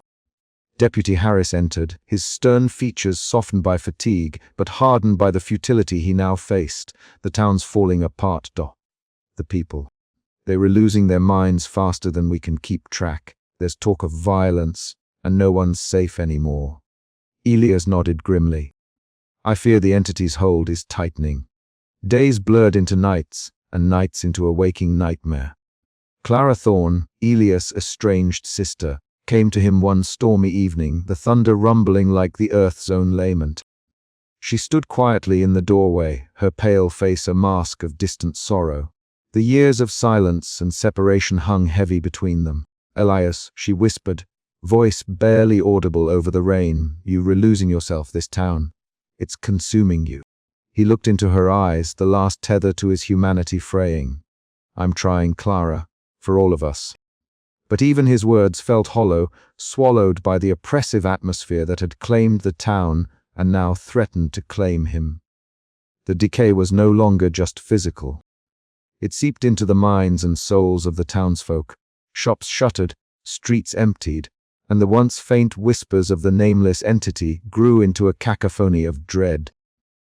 Elias' efforts to rally the remaining sane residents faltered against the tide of madness. Medical treatments were powerless against an affliction that was as much spiritual and cosmic as it was corporeal. The industrial skeleton of the town groaned under the weight of its own history, exploitation, tragedy, and a curse born of generations of suppressed fears. Elias felt the crushing inevitability of it all, a darkness that no light could penetrate. In his heart, the last flicker of hope dimmed, threatening to die out completely. Yet even as the shadows closed in, Elias clung to the slender thread of resistance, the fragile memory of a time before the nightmare. The town was slipping beyond reach, but in the depths of his despair, a question lingered.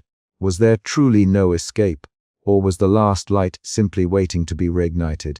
The air hung heavy with a suffocating stillness as Elias stood at the edge of the mining pit, the ground beneath his feet trembling faintly with the endless thrum of unseen machinery. The sun, a sickly orb swallowed by a thick haze of dust and smog, bled its dying light across the barren landscape, casting long, twisted shadows that seemed to writhe and pulse with a life of their own.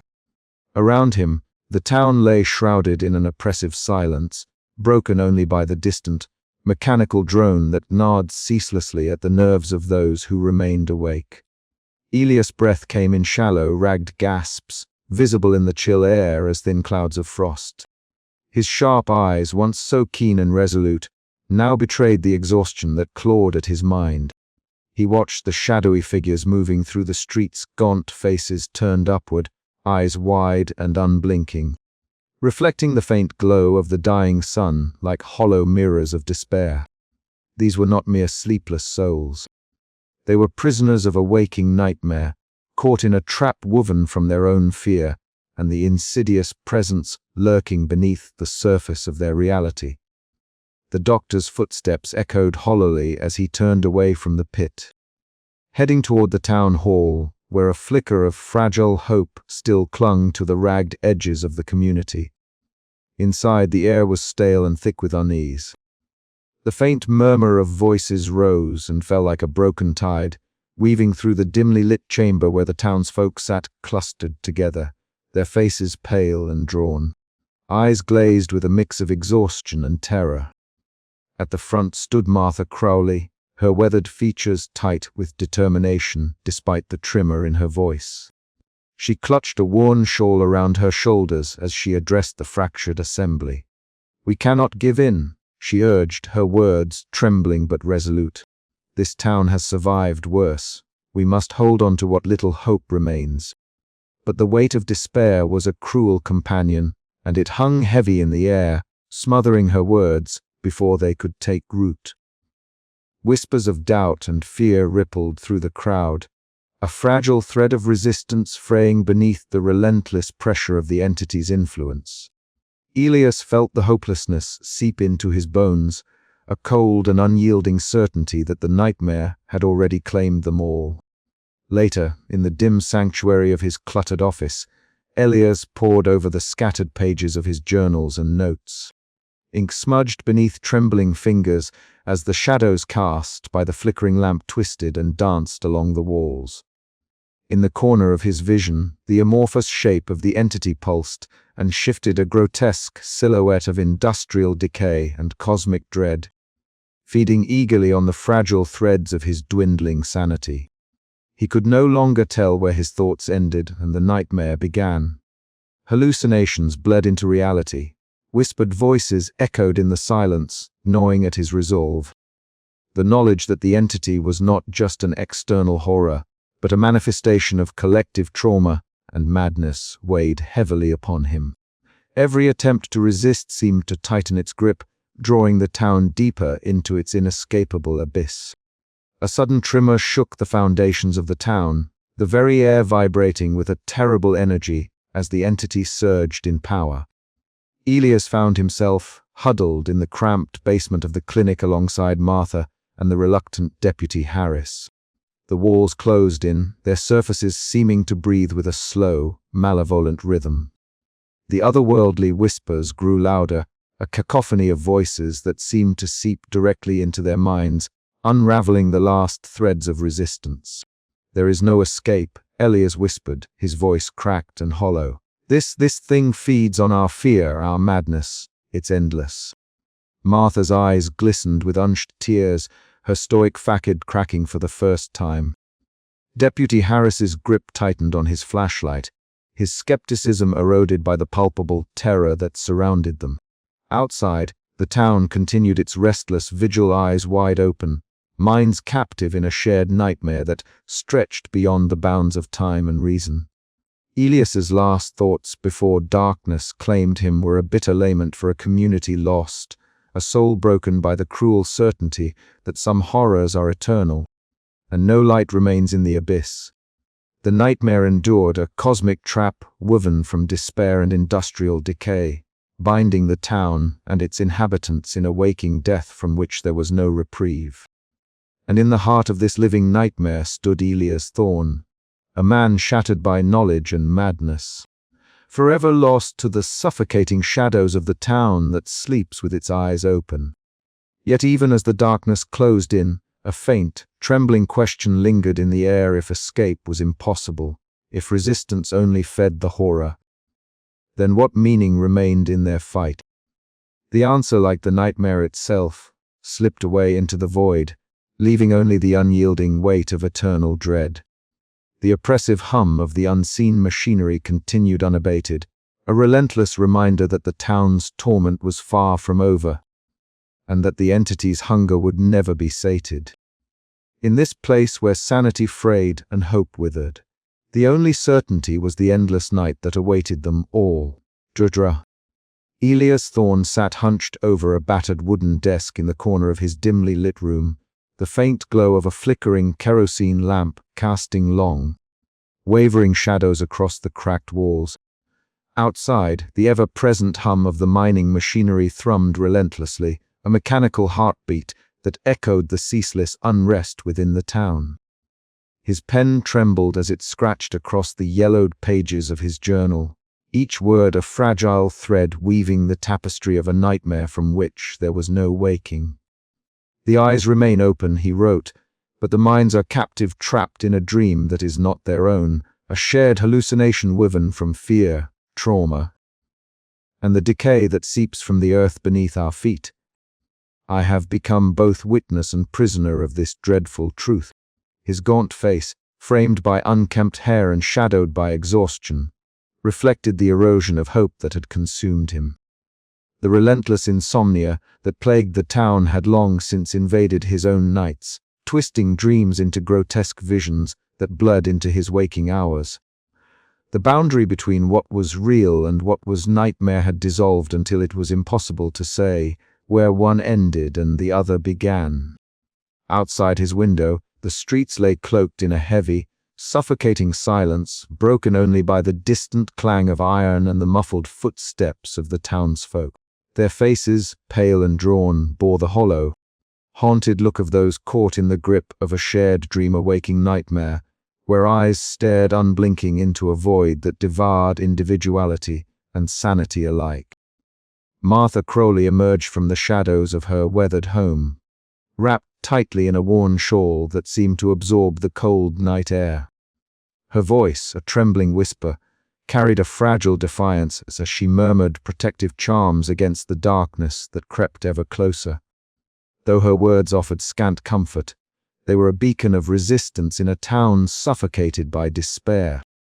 Elias' thoughts drifted to Samuel Rook, whose descent into madness had been both a warning and a symptom of the town's unraveling. The former miner's frantic ramblings had once been dismissed as paranoia, but now they resonated with a tragic clarity. The entity, the nameless presence that lurked beneath the surface of reality, fed on the collective fear and insomnia, ensuring the nightmare endured. His own reflection caught his attention, a cracked mirror hanging crookedly on the wall. He stared long and hard, watching as the familiar features contorted and fractured into grotesque shapes that seemed alive with malevolent intent. The image shifted and shimmered, blurring the line between self and other, reality and madness.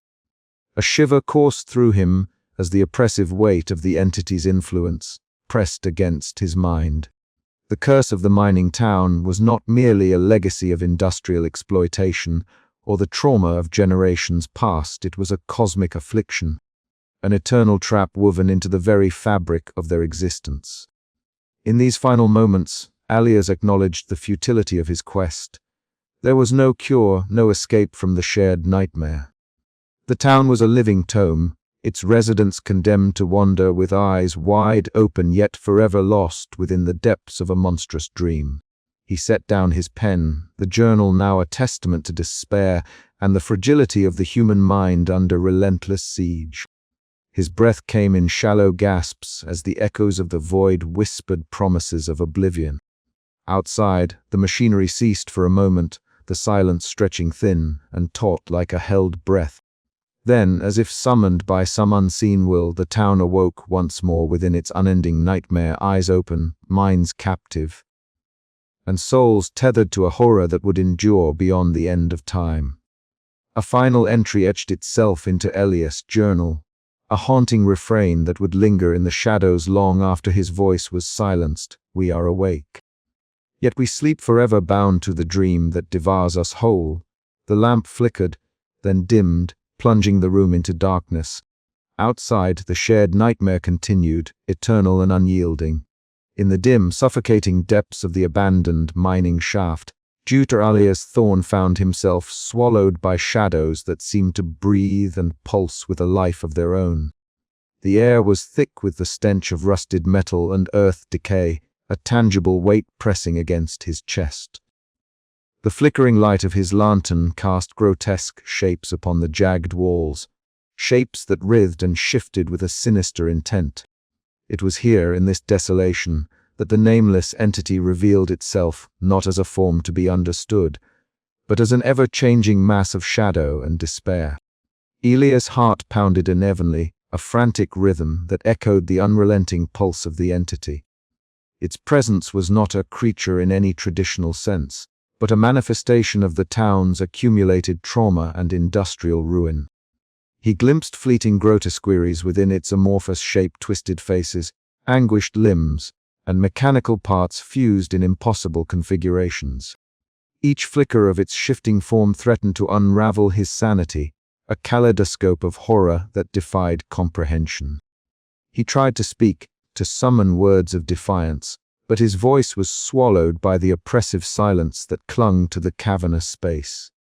The entity seemed to absorb his resistance, feeding on the fear and helplessness that radiated from him. As he stood frozen, a cold realization settled like a stone in his gut. This was no adversary to be vanquished through reason or medicine. It was a cosmic force, indifferent and eternal, woven into the very fabric of the town's existence. Outside the shaft, the townsfolk moved like ghosts caught in a waking nightmare. Their faces blurred as if smeared by invisible hands, merging into a single, undulating mass of restless eyes and whispered fears. Elias watched through a veil of tears as individuality dissolved, replaced by a collective consciousness, shackled to the entity's will. The once vibrant community was now a hive of murmurs and tremors, their shared torment an echo of suppressed histories and unspoken horrors. In a broken mirror shattered on the dusty ground, Elias caught sight of his own reflection fractured and distorted into a mosaic of madness. His sharp eyes, once instruments of careful analysis, flickered with the shadows of doubt and despair. The image multiplied and twisted, reflecting not only his personal unraveling, but the psychic disintegration of the town itself. Each shard revealed a fragment of his fears, the failure to heal, the loss of self, and the encroaching void that threatened to consume all meaning. The suffocating silence deepened as the entity's presence seeped into every corner of the mining town. Shadows lengthened and pooled like ink, swallowing the last flickers of light and hope. Elias stood alone amid the ruins, a solitary figure caught in the midst of an eternal nightmare. His breath came in shallow gasps, and the cold air bit at his skin as the oppressive atmosphere pressed closer, a tangible reminder of the cosmic indifference that governed his fate. Despite the overwhelming despair, a faint ember of resolve flickered within Elias. He clung to the fragile hope that understanding, even in the face of the incomprehensible, might offer some form of salvation. Yet, as the entity's amorphous form loomed, he recognized the futility of resistance. The town's curse was woven too deeply into its soil and souls, a legacy born of exploitation, fear, and madness that no single man could undo. The nameless entity was not merely a monster to be fought. It was an embodiment of the collapse of individuality and the dark shadow of industrial decay. It was a cosmic reminder of humanity's insignificance, a force that fed on the very essence of the townspeople's minds and dreams. Alias felt himself slipping, the boundaries between waking and dreaming dissolving into an endless void where time and identity lost meaning. As the chapter closed, Elias' figure faded into the encroaching darkness, swallowed by the presence that haunted the town. The lingering unease and cosmic dread settled like a shroud over the narrative, leaving the reader suspended in a moment of profound existential horror. The question remained, could there ever be escape from this eternal nightmare? Or was the town forever bound to its nameless, ineffable tormentor? The nameless presence, elusive and omnipresent, continued its silent dominion, a grotesque symphony of despair playing out beneath the surface of reality. Elia's confrontation was not an end, but a prelude to the inescapable truth. Some horrors transcend understanding, eternal and shared, woven into the fragile tapestry of human existence. The town slept with its eyes open, trapped in a waking nightmare from which there was no awakening. And somewhere, deep beneath the earth and minds alike, the entity pulsed, waiting, watching, forever hungry. The nightmare endures. The air inside the small, soot-streaked room was thick with the smell of damp wool and coal dust. The faint flicker of a single oil lamp, casting a trembling yellow glow on the weathered face of the woman sitting opposite, Elias Thorne, her eyes unnervingly wide and unblinking, seemed to stare past him, fixed on some unseen terror lurking beyond the cracked window pane. "They come when the night is at its darkest," she whispered, voice trembling. "Shadows that move just beyond sight, whispering things I cannot understand. Sleep. It's like a stranger now." Elias took meticulous notes, his pen scratching against the paper as he listened to more accounts like hers. Each testimony revealed a uniformity of experience, a pattern of restless nights filled with haunting visions. The residents spoke of sleeplessness as if it were a malady shared by all, but with a sinister twist. Their waking hours were punctuated by fleeting glimpses of something monstrous, something that defied the boundaries of reality. Outside, the relentless hum of the mining machinery thrummed like a dirge beneath a sky choked with smoke and ash. The oppressive industrial landscape pressed down on Elias from every direction. The blackened buildings and tangled network of pipes and cables forming a labyrinthine cage around the town. As he walked the bleak streets, the weight of the environment seemed to seep into his bones, a physical manifestation of the dread that clung to the townsfolk. His next interview was with Samuel Rook, a man whose paranoia was as palpable as the grime on his threadbare jacket. Samuel's eyes darted nervously as he paced the cramped room of Elias' temporary office, his voice rising and falling in frantic bursts. "You don't see it yet, Doctor, but it's there.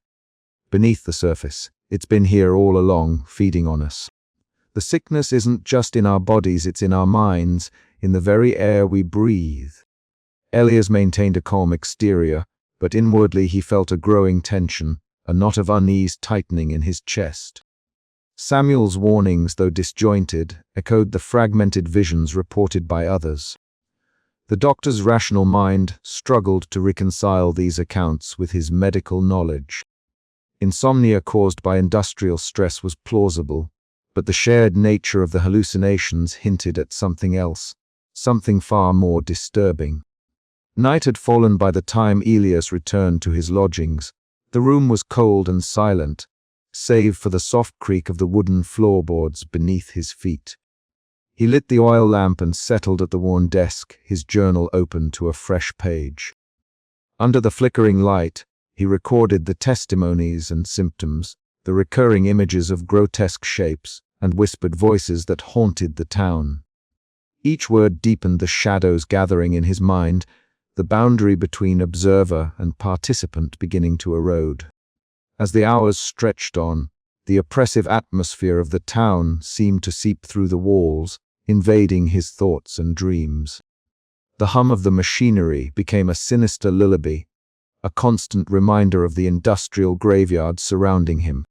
Elias felt the first stirrings of a fear he could neither name nor dismiss, a creeping despair that whispered of a darkness lying just beneath the surface, waiting to be unearthed. He knew, with a cold certainty, that this was only the beginning. The affliction haunting the town was no simple disorder of sleeplessness. It was a shared nightmare, a collective wound etched into the fabric of their existence. And Elias Thorne was determined to unravel its terrible origin, no matter the cost. Yet, as he closed his journal and blew out the lamp, the shadows in the room seemed to deepen, coalescing into shapes that defied explanation. The town, it seemed, was already watching him with eyes wide open and minds lost in a waking dream. The investigation had truly begun. Elias Thorne stepped off the rattling train onto the cracked, soot-stained platform of the mining town, a place that seemed caught in perpetual twilight despite the late hour. The air was thick with the acrid scent of coal dust and machine oil, the distant clatter of unseen machinery pulsing like a heartbeat beneath the earth. Already, Elias felt the weight of the place pressing against his chest, a heavy, unyielding presence that seemed to seep from the very ground. His sharp eyes swept over the cluster of figures scattered about the platform. There was something off about them. Their eyes, those unnervingly wide, unblinking eyes, were fixed outward, staring past the world as if caught in an endless vigil. Their movements were jittery, twitching with an unnatural energy that suggested exhaustion yet denied rest. It was as though the town itself refused the gift of sleep. Elias adjusted the collar of his worn coat and began his slow walk toward the town center, the uneven pavement crunching beneath his boots. The buildings loomed like sentinels of rust and soot, their windows dark and hollow, reflecting the ashen sky above.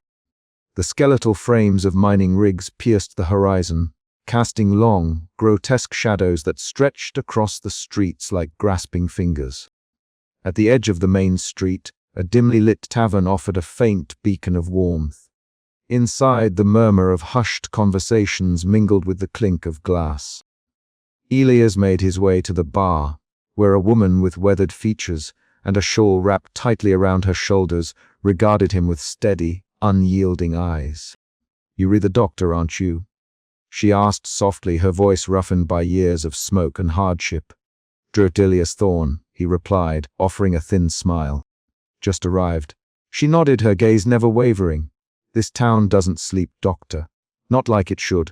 Elias felt a chill creep down his spine. "What do you mean?" Eyes wide open all night, minds trapped in dreams that gnaw at their sanity. "The miners, their families, nobody rests here anymore." Before Elias could respond, the tavern door slammed open and a disheveled man stumbled inside. His eyes darted frantically, wild and unfocused. "They're rewatching!" The eyes that never close. The dreams that devour us all. He shouted, voice cracking with desperation. The room fell silent, patrons exchanging wary glances. The man's name was Samuel Rook, a former miner whose recent misfortune had left him an outcast.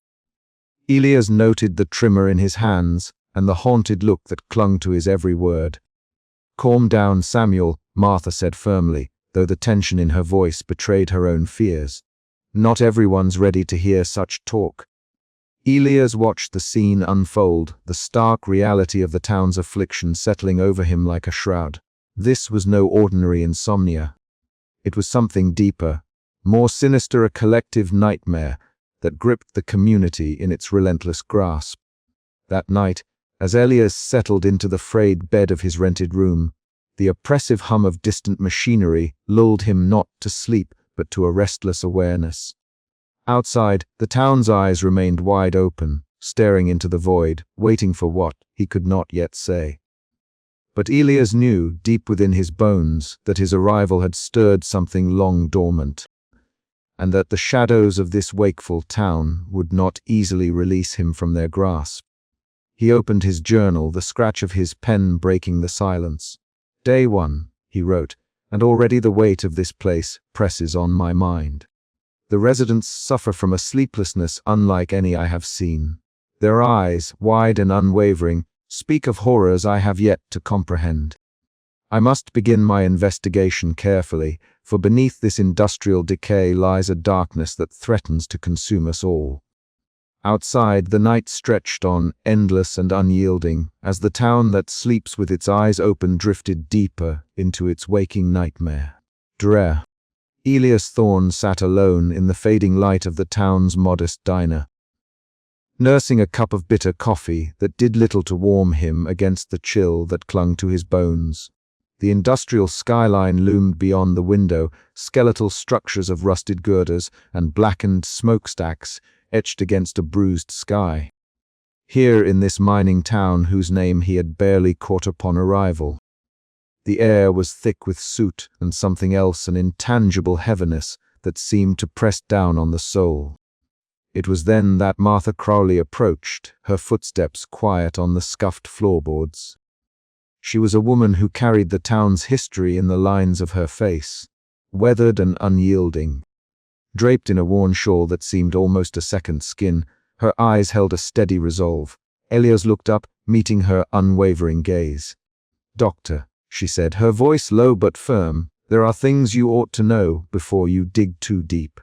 He inclined his head, curiosity mixed with professional caution. "I'm listening." Martha settled into the booth opposite him. "The insomnia, it's not just a sickness of the body. There are whispers. In the dark. They come from beneath the earth and creep through the town like a slow poison." Elias studied her closely, noting the slight tremor in her hands despite her stoic posture.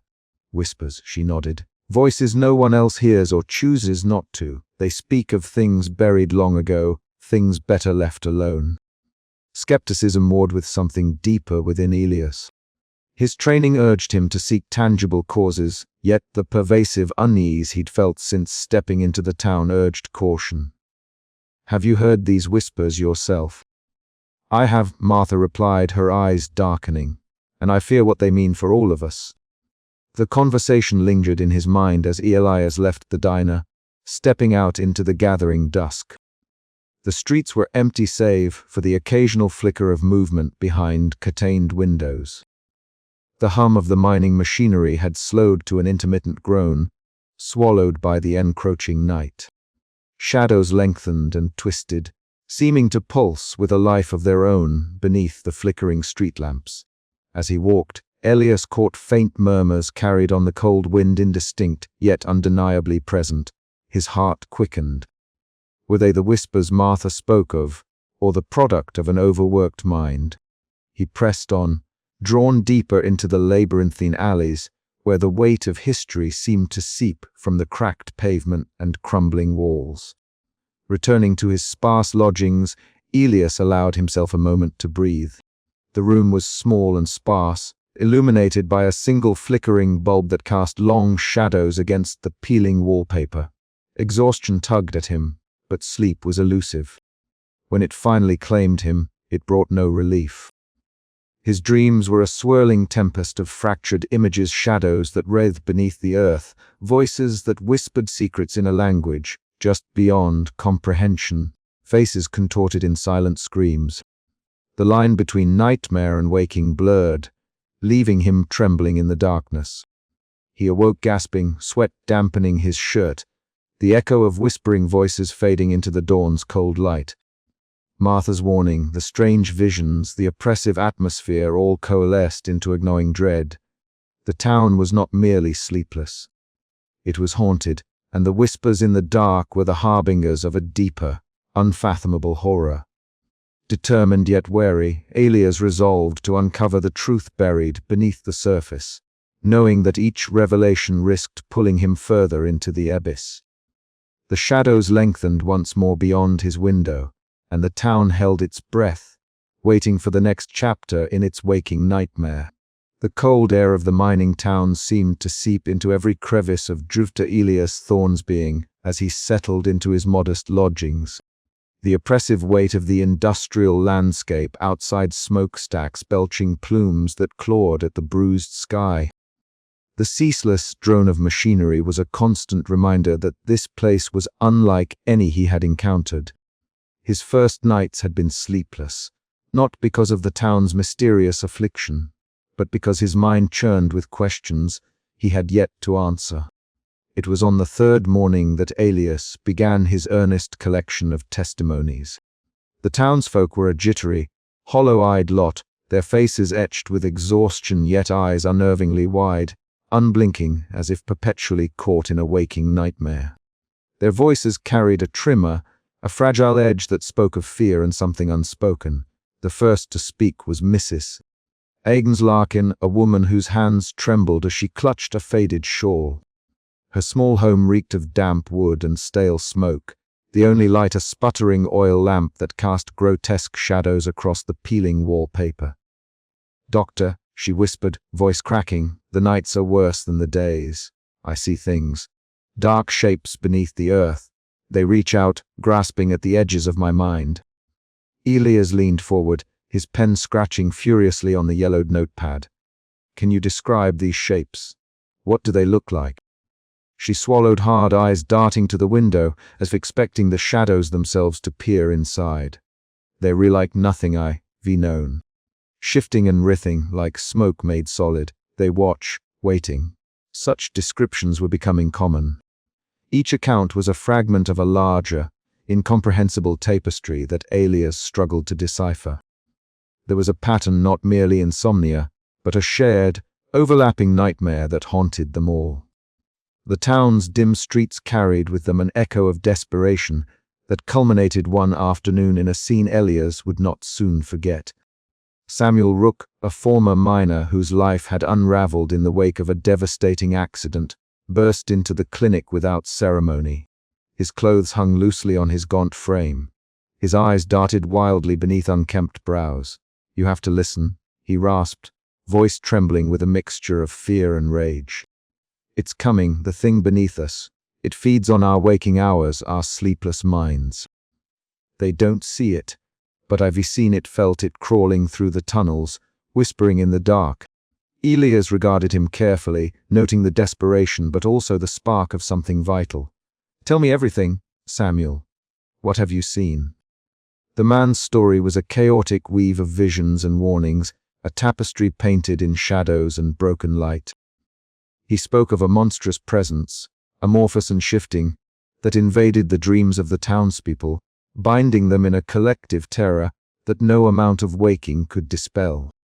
As the days wore on, Elias found himself increasingly consumed by the testimonies. By candlelight, he would pore over notes, mapping connections between symptoms and dreams, each new detail tightening the noose of obsession around his mind. The oppressive hum of the mining machines outside seemed to sync with the pounding of his heart, a relentless rhythm that mirrored the town's collective unrest. One night, exhausted and restless, Elias succumbed to sleep and was plunged into a dream unlike any he had known. He found himself standing amidst a sprawling industrial wasteland, the sky swollen and bruised, shadows stretching long and oppressive. Faceless figures toiled endlessly beneath the watchful gaze of a monstrous silhouette that writhed and pulsed, a dark mass of decay and despair looming just beyond comprehension. He awoke gasping, sweat slick on his skin. The boundary between nightmare and reality blurred. The dream had been vivid, suffocating, an invitation or a warning. With this new understanding, Elias realized that the affliction was not merely physical. It was a psychic wound, a manifestation of collective trauma that had metastasized into something ancient and malevolent. The shared visions were fragments of a nightmare that bound the townsfolk together in a waking hell. But what was the entity? How had it come to infect this place, and why did it feed on their sleepless minds? Elias knew his investigation was only beginning, and that each answer uncovered seemed to lead deeper into shadow. Yet, despite the growing dread, he pressed on, driven by a stubborn hope that knowledge might yet bring salvation. As the night deepened beyond the town's restless gaze, the monstrous presence pulsed beneath the surface of consciousness, waiting patiently for the next fracturing mind to join its eternal lament. and somewhere in the darkness the nightmare whispered Elias' name. The weight of history settled heavily on Elias Thorne's shoulders as he delved deeper into the town's past. The oppressive atmosphere of the mining town clung to him like a second skin, but it was within the brittle pages of old records and forgotten journals that the true darkness revealed itself. The library, a cavernous room lined with dusty shelves and shuttered windows, became his sanctuary and his prison. Here, the past whispered with a voice as cold and unyielding as the iron beneath the earth. He sat hunched at a wooden table, poring over a worn leather-bound journal, its spine cracked and pages yellowed by time. The handwriting was jagged and hurried, penned by a miner named Thomas Halloway decades earlier. The entries painted a grim picture, sudden bouts of sleeplessness, spreading like a contagion, hallucinations of monstrous shapes lurking in shadows, and an overwhelming sense of dread that gripped the entire community. Thomas detailed the worsening mental state of his fellow miners, their eyes wide and unblinking, mirroring the symptoms Elias had witnessed firsthand. Elias's fingers trembled as he read the cryptic warnings, scrawled between the lines mentions of a ritual performed in desperate hope to bind the darkness that seeped beneath the town's foundations. The ritual, long forgotten and dismissed as superstition, was said to have quelled the nightmare temporarily, but the affliction had returned with a vengeance. The journal's final entries became increasingly disjointed, echoing the descent into madness that had claimed Thomas and many others.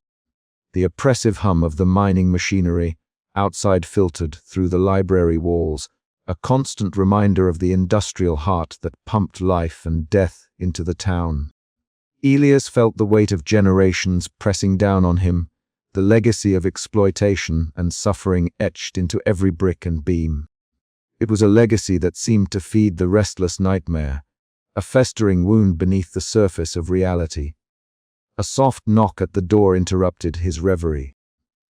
Martha Crowley entered quietly, her weathered face shadowed by the flickering lantern light. She moved with a solemn grace, carrying an air of ancient knowledge and unspoken sorrows. In her hand she held a fragile, folded paper worn and creased as if passed through many hands. "You need to see this," she said, voice low and urgent. "It's part of what they used long ago, to keep the darkness at bay." Elias unfolded the paper carefully, revealing a faded chant written in a looping script. The words seemed to pulse with a strange energy, a remnant of the ritual that once bound the entity beneath the town. Martha's eyes searched his, filled with a mixture of hope and despair.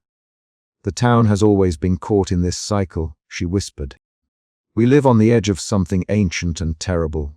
Days later, Elias found himself in the dim, smoke-filled corner of a decrepit bar.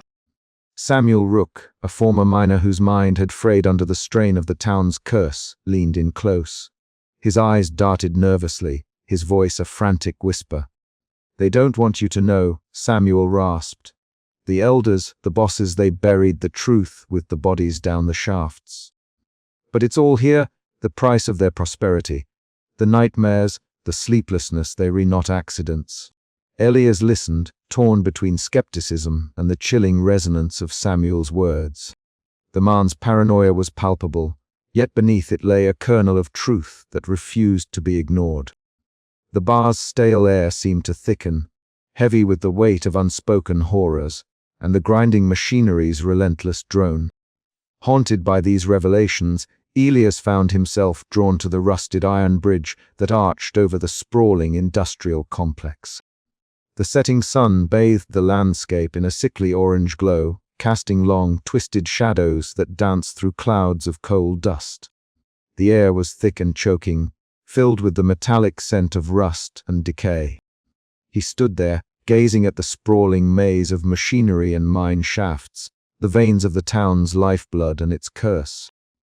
The relentless clang of metal on metal beat like a dirge in his ears, echoing the rhythm of a heart long since corrupted. The legacy of industrial exploitation was not merely economic, it was a living, breathing horror that fed on the minds of those trapped within its grasp. Elias felt a cold sweat bead on his brow as the crushing despair settled deep within his chest. The nightmare was not a random affliction but a cyclical curse, woven into the very fabric of the town's existence.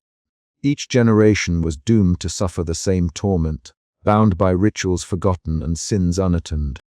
His journal entries grew more erratic, the neat lines giving way to hurried scrawls and fragmented thoughts. The strain on his own mind was unmistakable. The boundary between investigator and victim blurred with every passing day. Yet, despite the mounting darkness, he could not turn away. The weight of history demanded confrontation, and Elias was determined, if doomed, to unearth the truth beneath the suffocating industrial nightmare. As night fell once more over the mining town, the oppressive silence was shattered by the distant, eerie howl of the wind through the empty shafts. Elias closed his journal and stared out into the darkness, knowing that the past was not dead. It breathed beneath the surface, waiting to reclaim the town and all who dwelled within it. The nightmare was awakening, and so was he. The cold, grey light of dawn filtered weakly through the grime-smeared windows of the tavern, casting long shadows that seemed to shift with a life of their own.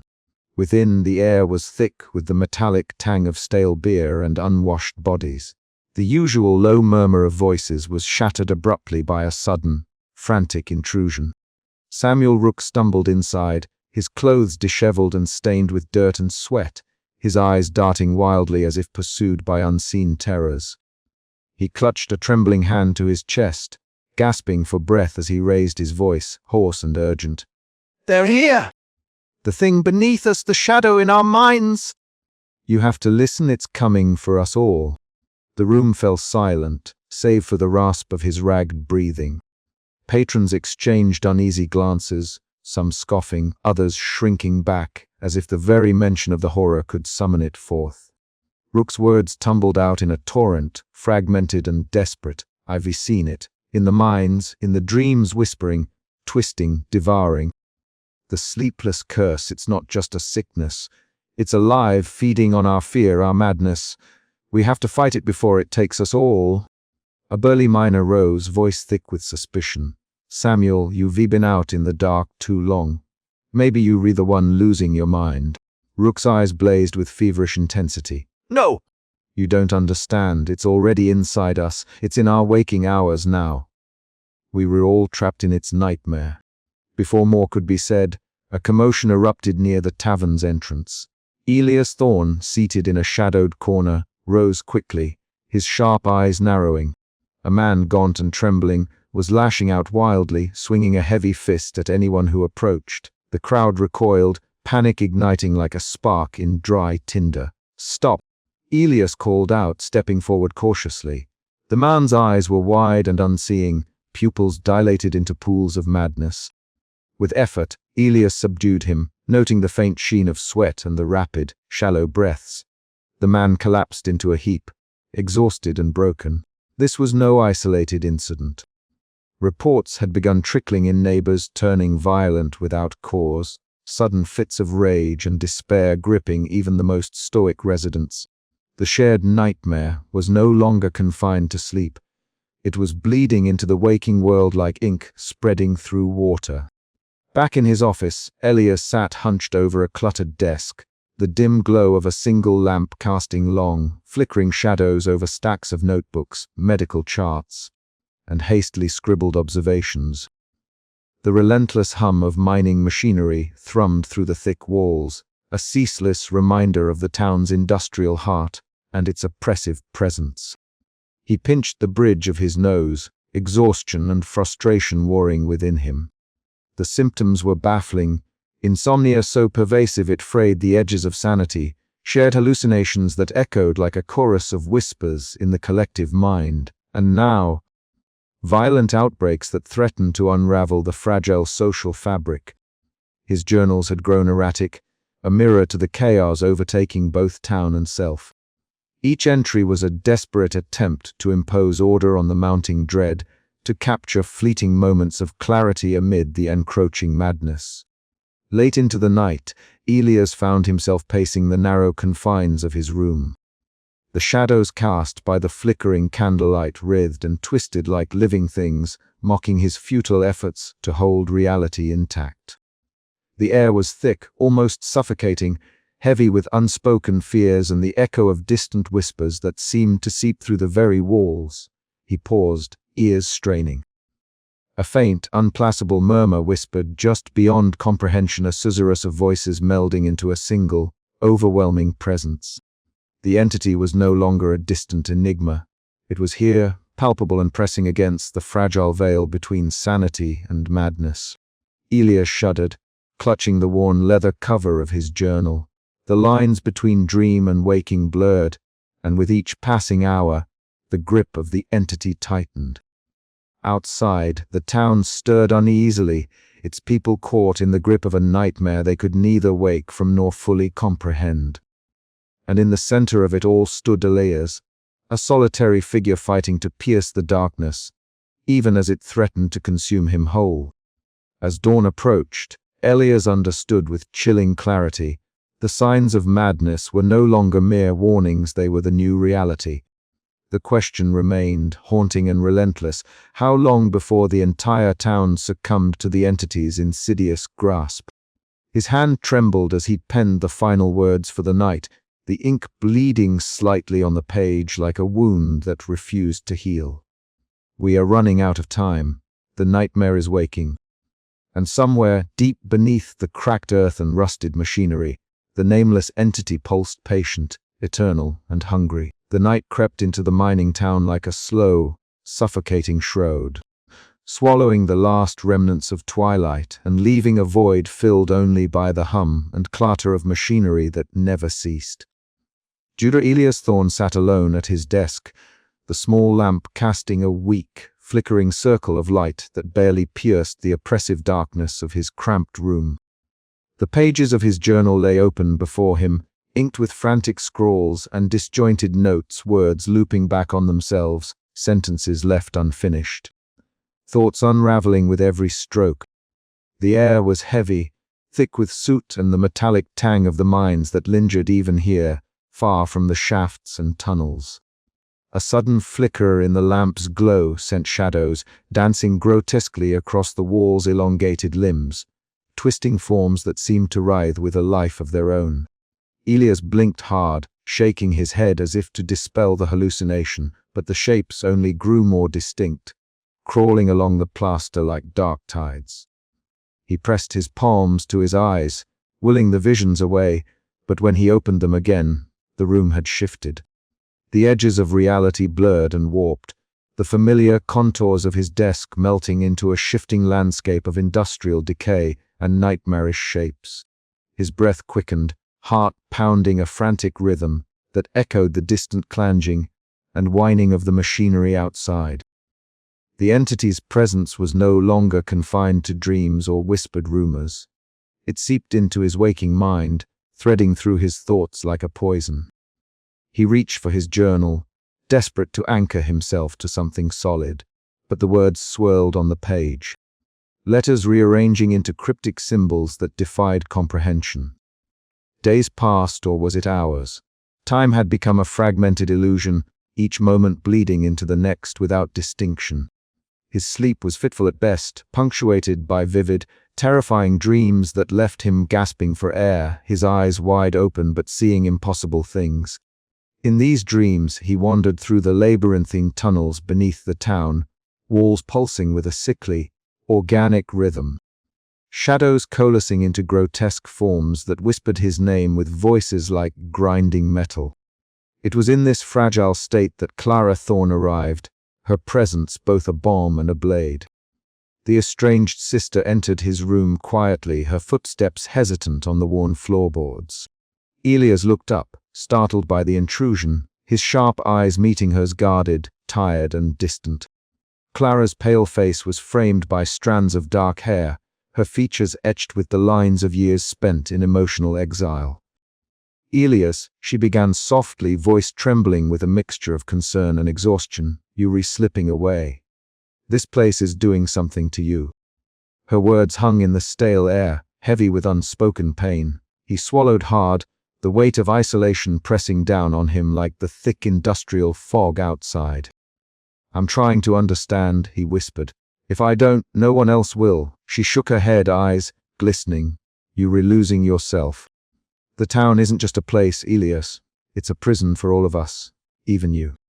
Their conversation spiraled into silence, the gulf between them widening with every passing second. Clara's presence reminded Elias of all the connections he had severed in his obsessive quest for answers, the emotional walls he had built to shield himself from despair. Later, wandering the deserted streets under a sky smothered by heavy clouds, Elias felt the town closing in around him. The fog curled at his feet, muffling his footsteps, while the clamor of distant machinery echoed like the heartbeat of some colossal beast. Shadows shifted at the edge of his vision, whispering secrets he could not grasp.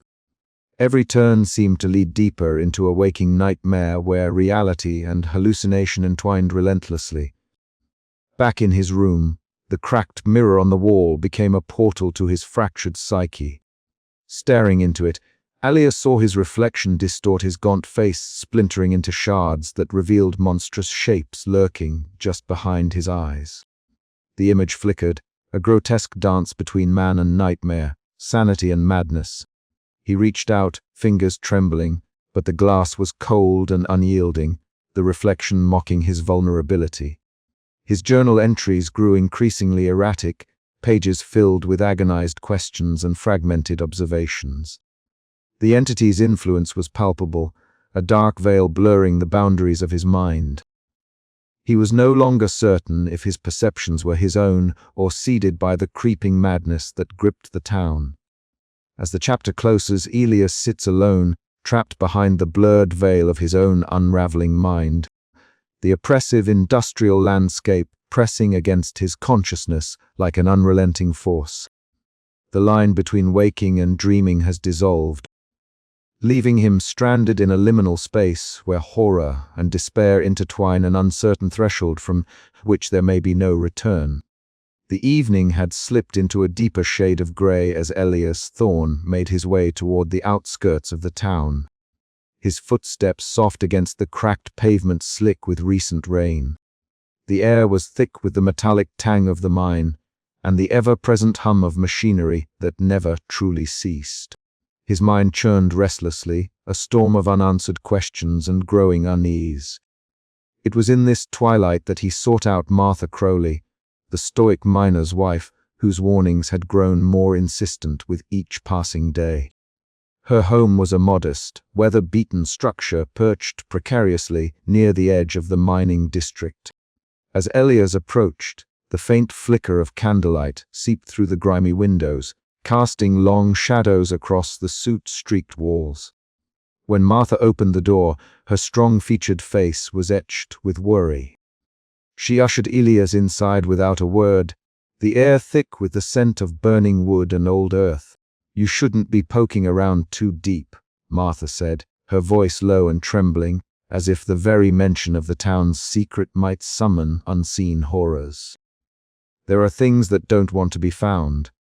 Things that watch with eyes no one can see." Elias regarded her carefully, noting the tremor in her hands as she clutched a worn shawl tighter around her shoulders. "I need to understand, Martha. If I don't, no one else will." Her eyes darkened, flecked with a fear born from years of silent suffering. "Understanding won't save you. It only makes the nightmare sharper. You ask questions, and the shadows listen." Despite the chill that crept along his spine, Elias nodded. "Then I'll tread carefully." The next day brought the town hall meeting, an event that had been called with growing urgency as the sleeplessness and strange behaviors worsened. The cavernous room, once a place of civic order, now felt more like a cage, its peeling walls and flickering gas lamps casting grotesque shapes across the faces of the gathered townsfolk. Their eyes, wide and unblinking, seemed to pierce the dim light with an unsettling intensity. Elias stood near the front, his medical notes clutched tightly in his hands. Deputy Harris paced along the back wall, his stern gaze sweeping the restless crowd. Samuel Rook was there too, muttering feverishly to anyone who would listen, his wild eyes darting from face to face, as though searching for some sign of salvation. The meeting began with tense exchanges, voices rising and falling in a chorus of fear and frustration. But as Elias spoke of his findings, the shared nature of the visions, the fragmented nightmares that plagued the residents, a palpable shift rippled through the room. A heavy silence fell, broken only by the distant, mechanical thrum of the mine. Then, without warning, the atmosphere thickened, and a collective shudder passed through the assembly. Eyes glazed over, breaths quickened, and faces contorted as if gripped by an unseen force. Elias watched in horrified fascination as the nightmare unfolded before him, not in sleep, but awake, shared by all. Visions of writhing, amorphous shapes, industrial decay bleeding into impossible geometries. And the suffocating pulse of the entity beneath reality filled the room's collective consciousness. The townsfolk's cries were silent but profound, their bodies frozen in terror as the monstrous presence invaded their minds. Samuel's frantic warnings crescendoed, his voice cracking as he shouted, "It's here! The curse!" We were all trapped. Deputy Harris moved to restore order, but even his commanding presence faltered against the overwhelming dread that gripped the crowd. Elias felt his own heart pound, the boundary between observer and participant blurring as the nightmare sought to claim him too. When the hallucination finally broke, a heavy, suffocating quiet settled over the room. The townsfolk, pale and shaken, slowly regained their composure, but the weight of shared horror lingered like a dark stain on the air. Later, as dusk bled into night, Elias stepped out onto the soot-streaked main street. The industrial skyline loomed around him like a monstrous cathedral of rust and shadow, its jagged silhouettes clawing into an oppressive sky heavy with smoke. The distant echoes of machinery and whispered fears wrapped tightly around the town, binding it in a waking nightmare from which there seemed no respite. Alone, Elias felt the crushing isolation descend, the knowledge that the town was held hostage not only by the entity but by its own collective torment. Yet within that despair burned a stubborn flicker of resolve, the need to confront the darkness, no matter the cost. But as Martha had warned, the deeper he delved, the more the shadows watched, and the more the nightmare tightened its grip. And somewhere beneath the surface, the nameless entity pulsed, waiting. The night was far from over. The miner's journal was discovered quite by accident, unearthed from beneath a loose floorboard in the backroom of the town's crumbling library. It was a fragile thing, bound in cracked leather and stained with the grime of decades. Elias Thorne sat alone at his rickety wooden desk, the dim glow of a lantern casting flickering shadows across the brittle pages. He traced the faded script with a trembling finger, the words whispering secrets long buried beneath layers of soot and time. The journal belonged to a miner named Jeremiah Calhoun, a man whose voice echoed with the tremors of dread and desperation. Jeremiah wrote of a strange affliction that had gripped the town nearly half a century ago, a restless waking nightmare that left the miners gaunt and haunted, their eyes wide and unblinking, even as their minds were lost to shadows. The sickness, he wrote, seemed born from the depths of the earth itself, a malevolent force that seeped through the tunnels and into the hearts of men.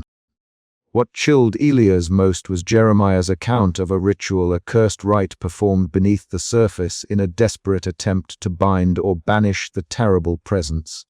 The miners, driven to madness by sleeplessness and visions of incomprehensible things, had gathered in secret, chanting words that twisted like smoke through the cavernous dark.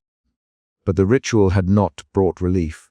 Instead, it had bound the town to the entity more tightly, a pact forged in fear and blood. Elias paused, the weight of the revelation pressing down on him like the oppressive machinery humming outside his window. The entity was not merely a spectral horror haunting dreams, it was a curse etched into the town's very foundation. The prosperity of the mines came at a terrible price, the collective torment of every soul trapped within the town's grasp. The next day, Elias sought out Martha Crowley. She greeted him with her usual stoic composure, the worn shawl draped over her shoulders, seeming to carry the dust of years. With a steady voice, she led him through the labyrinth of abandoned mine shafts that still yawned beneath the town. Their footsteps echoed hollowly against the stone, the air thick with the scent of damp earth and decay. Martha recounted the whispered warnings passed down from her mother's time, tales of shadows that moved beneath the miners' lamps, and voices that hummed just beyond the edge of hearing. "They say the earth itself remembers," Martha murmured, her eyes scanning the darkness, "and it never forgets what men do to it." Elias listened, the oppressive silence pressing in on his senses. Each word felt like a thread unraveling a tapestry woven with madness and despair. He realized that the nightmare was not solely external. It was a manifestation of the town's collective trauma, an embodiment of the industrial decay and the haunted souls it had claimed.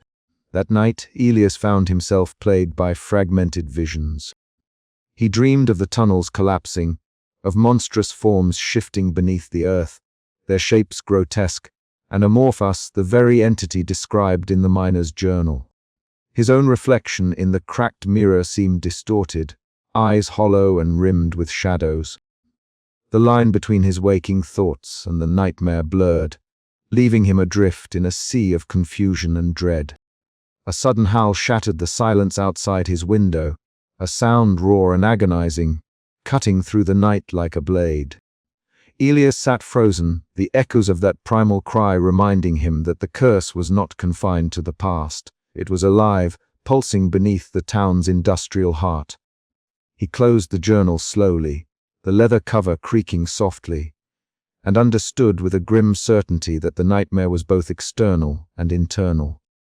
The entity fed on fear and madness, a dark legacy entwined with every breath the town drew. His investigation had uncovered a truth heavier than any stone. The miner's curse was eternal, a shadow cast long and deep, and Elias was now irrevocably part of its story.